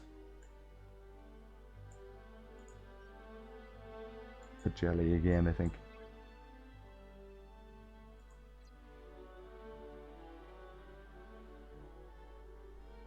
Okay.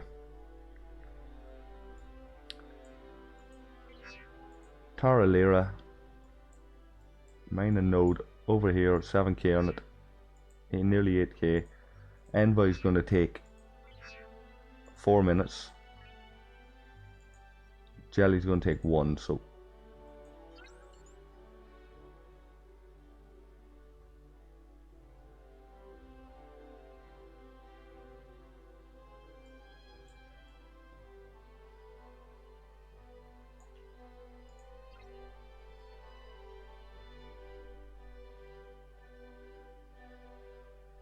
yeah, so we'll do that now while that envoy's in transit. Otto, thanks for Walter on Otto. Thanks for reminding me.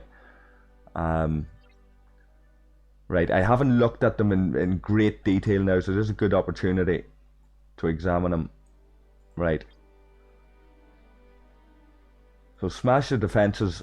Right, at the start of each round, if the target of the ship is a defense platform, Otto increases the damage of the ship by 20% for that round.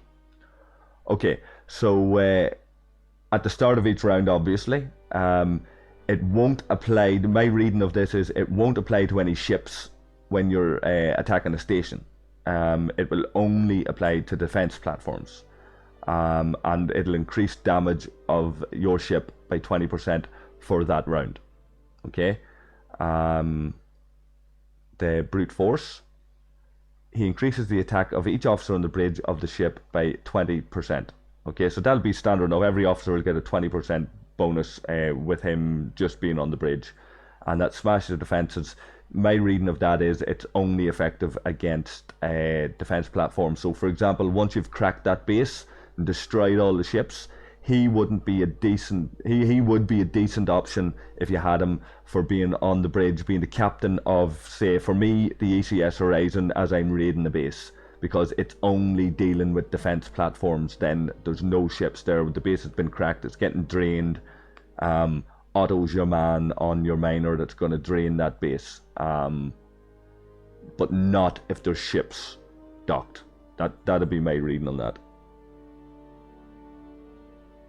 Yeah, my reading of that is it won't apply to the ships. It will still apply to the defense platforms, because the ship, whilst attacking initially, will have to hit the ships and the defense platforms every round.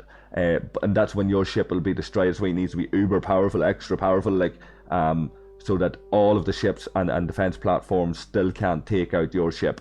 So if your ship's strong enough to break the base in the first place, and Otto's on the bridge as the captain, he will do extra damage against defense platforms, but he won't have any effect against the ships. I would suggest there are other officers in Khan's crew that are for attacking defense platforms and ships, maybe, or whatever. We can look at them. Otto, to me, would be for my ECS Horizon after I've cracked the base, say, with the Centurion.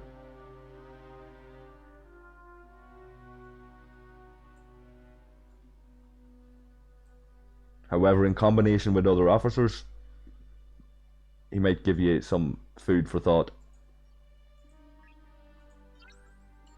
And I've missed my window of opportunity to get that jellyfish in there first, so I might have to reset this a wee second and nip out of this system. Let's see what's in Radan, for example, for a second.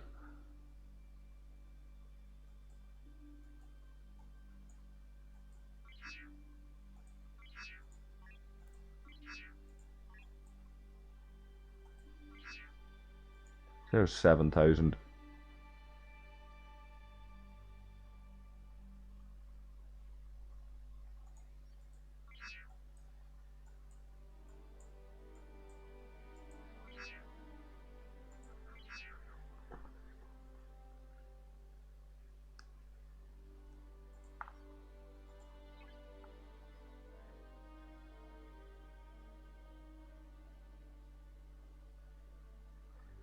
Absolutely, the plus 20% would be nice if there was no ships in there. Like, it would be nice against the defense platforms anyway, because when you're fighting ships first and them defense platforms are hitting you, if you have to take them out, then any extra bonus is better than no bonus, you know. So on that basis, certainly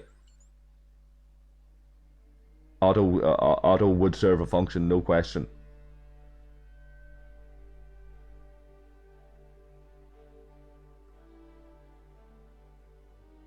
Yeah, I'll give you a shout on Discord in a few minutes, Sync, when I'm done. I won't be up for much longer, man. I have to go to work in the morning and be up early, but I'll be about for a couple of minutes. I'll give you a shout.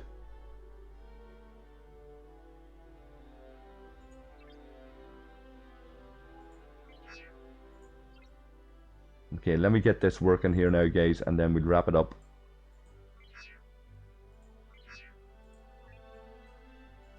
Which one was it? Was it here? Okay.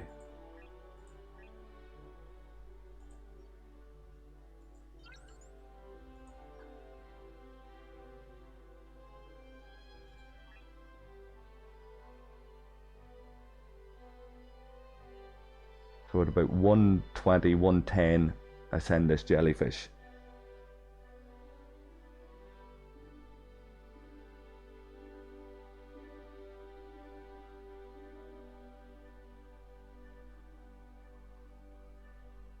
Oh, I must try that then, Walter, at some stage.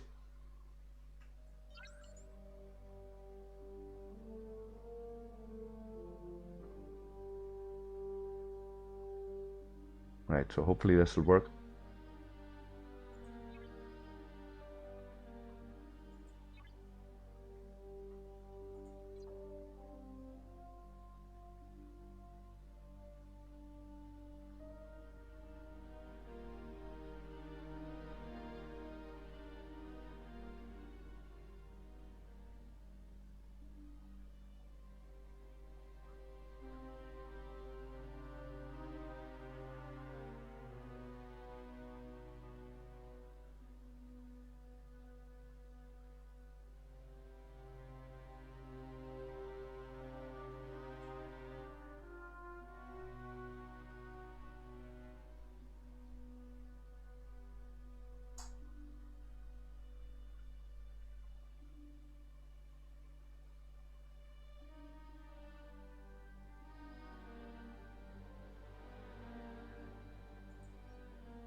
Okay, so the theory now should be, if I recall this jellyfish, that'll de-aggro.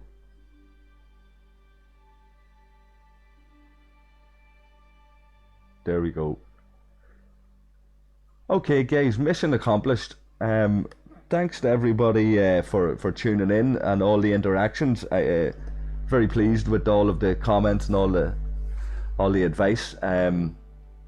Look out for the next video. Give it a like and subscribe and all of that there. Feel free to share it with whomever, your alliance and all of that there. It's been a bit of a long one, it's a couple of hours, like, but it's handy enough, I suppose, if people can flick through it. And yeah, look after each other, guys. And until the next video, take care, and I'll chat to all you guys again shortly. Cheers.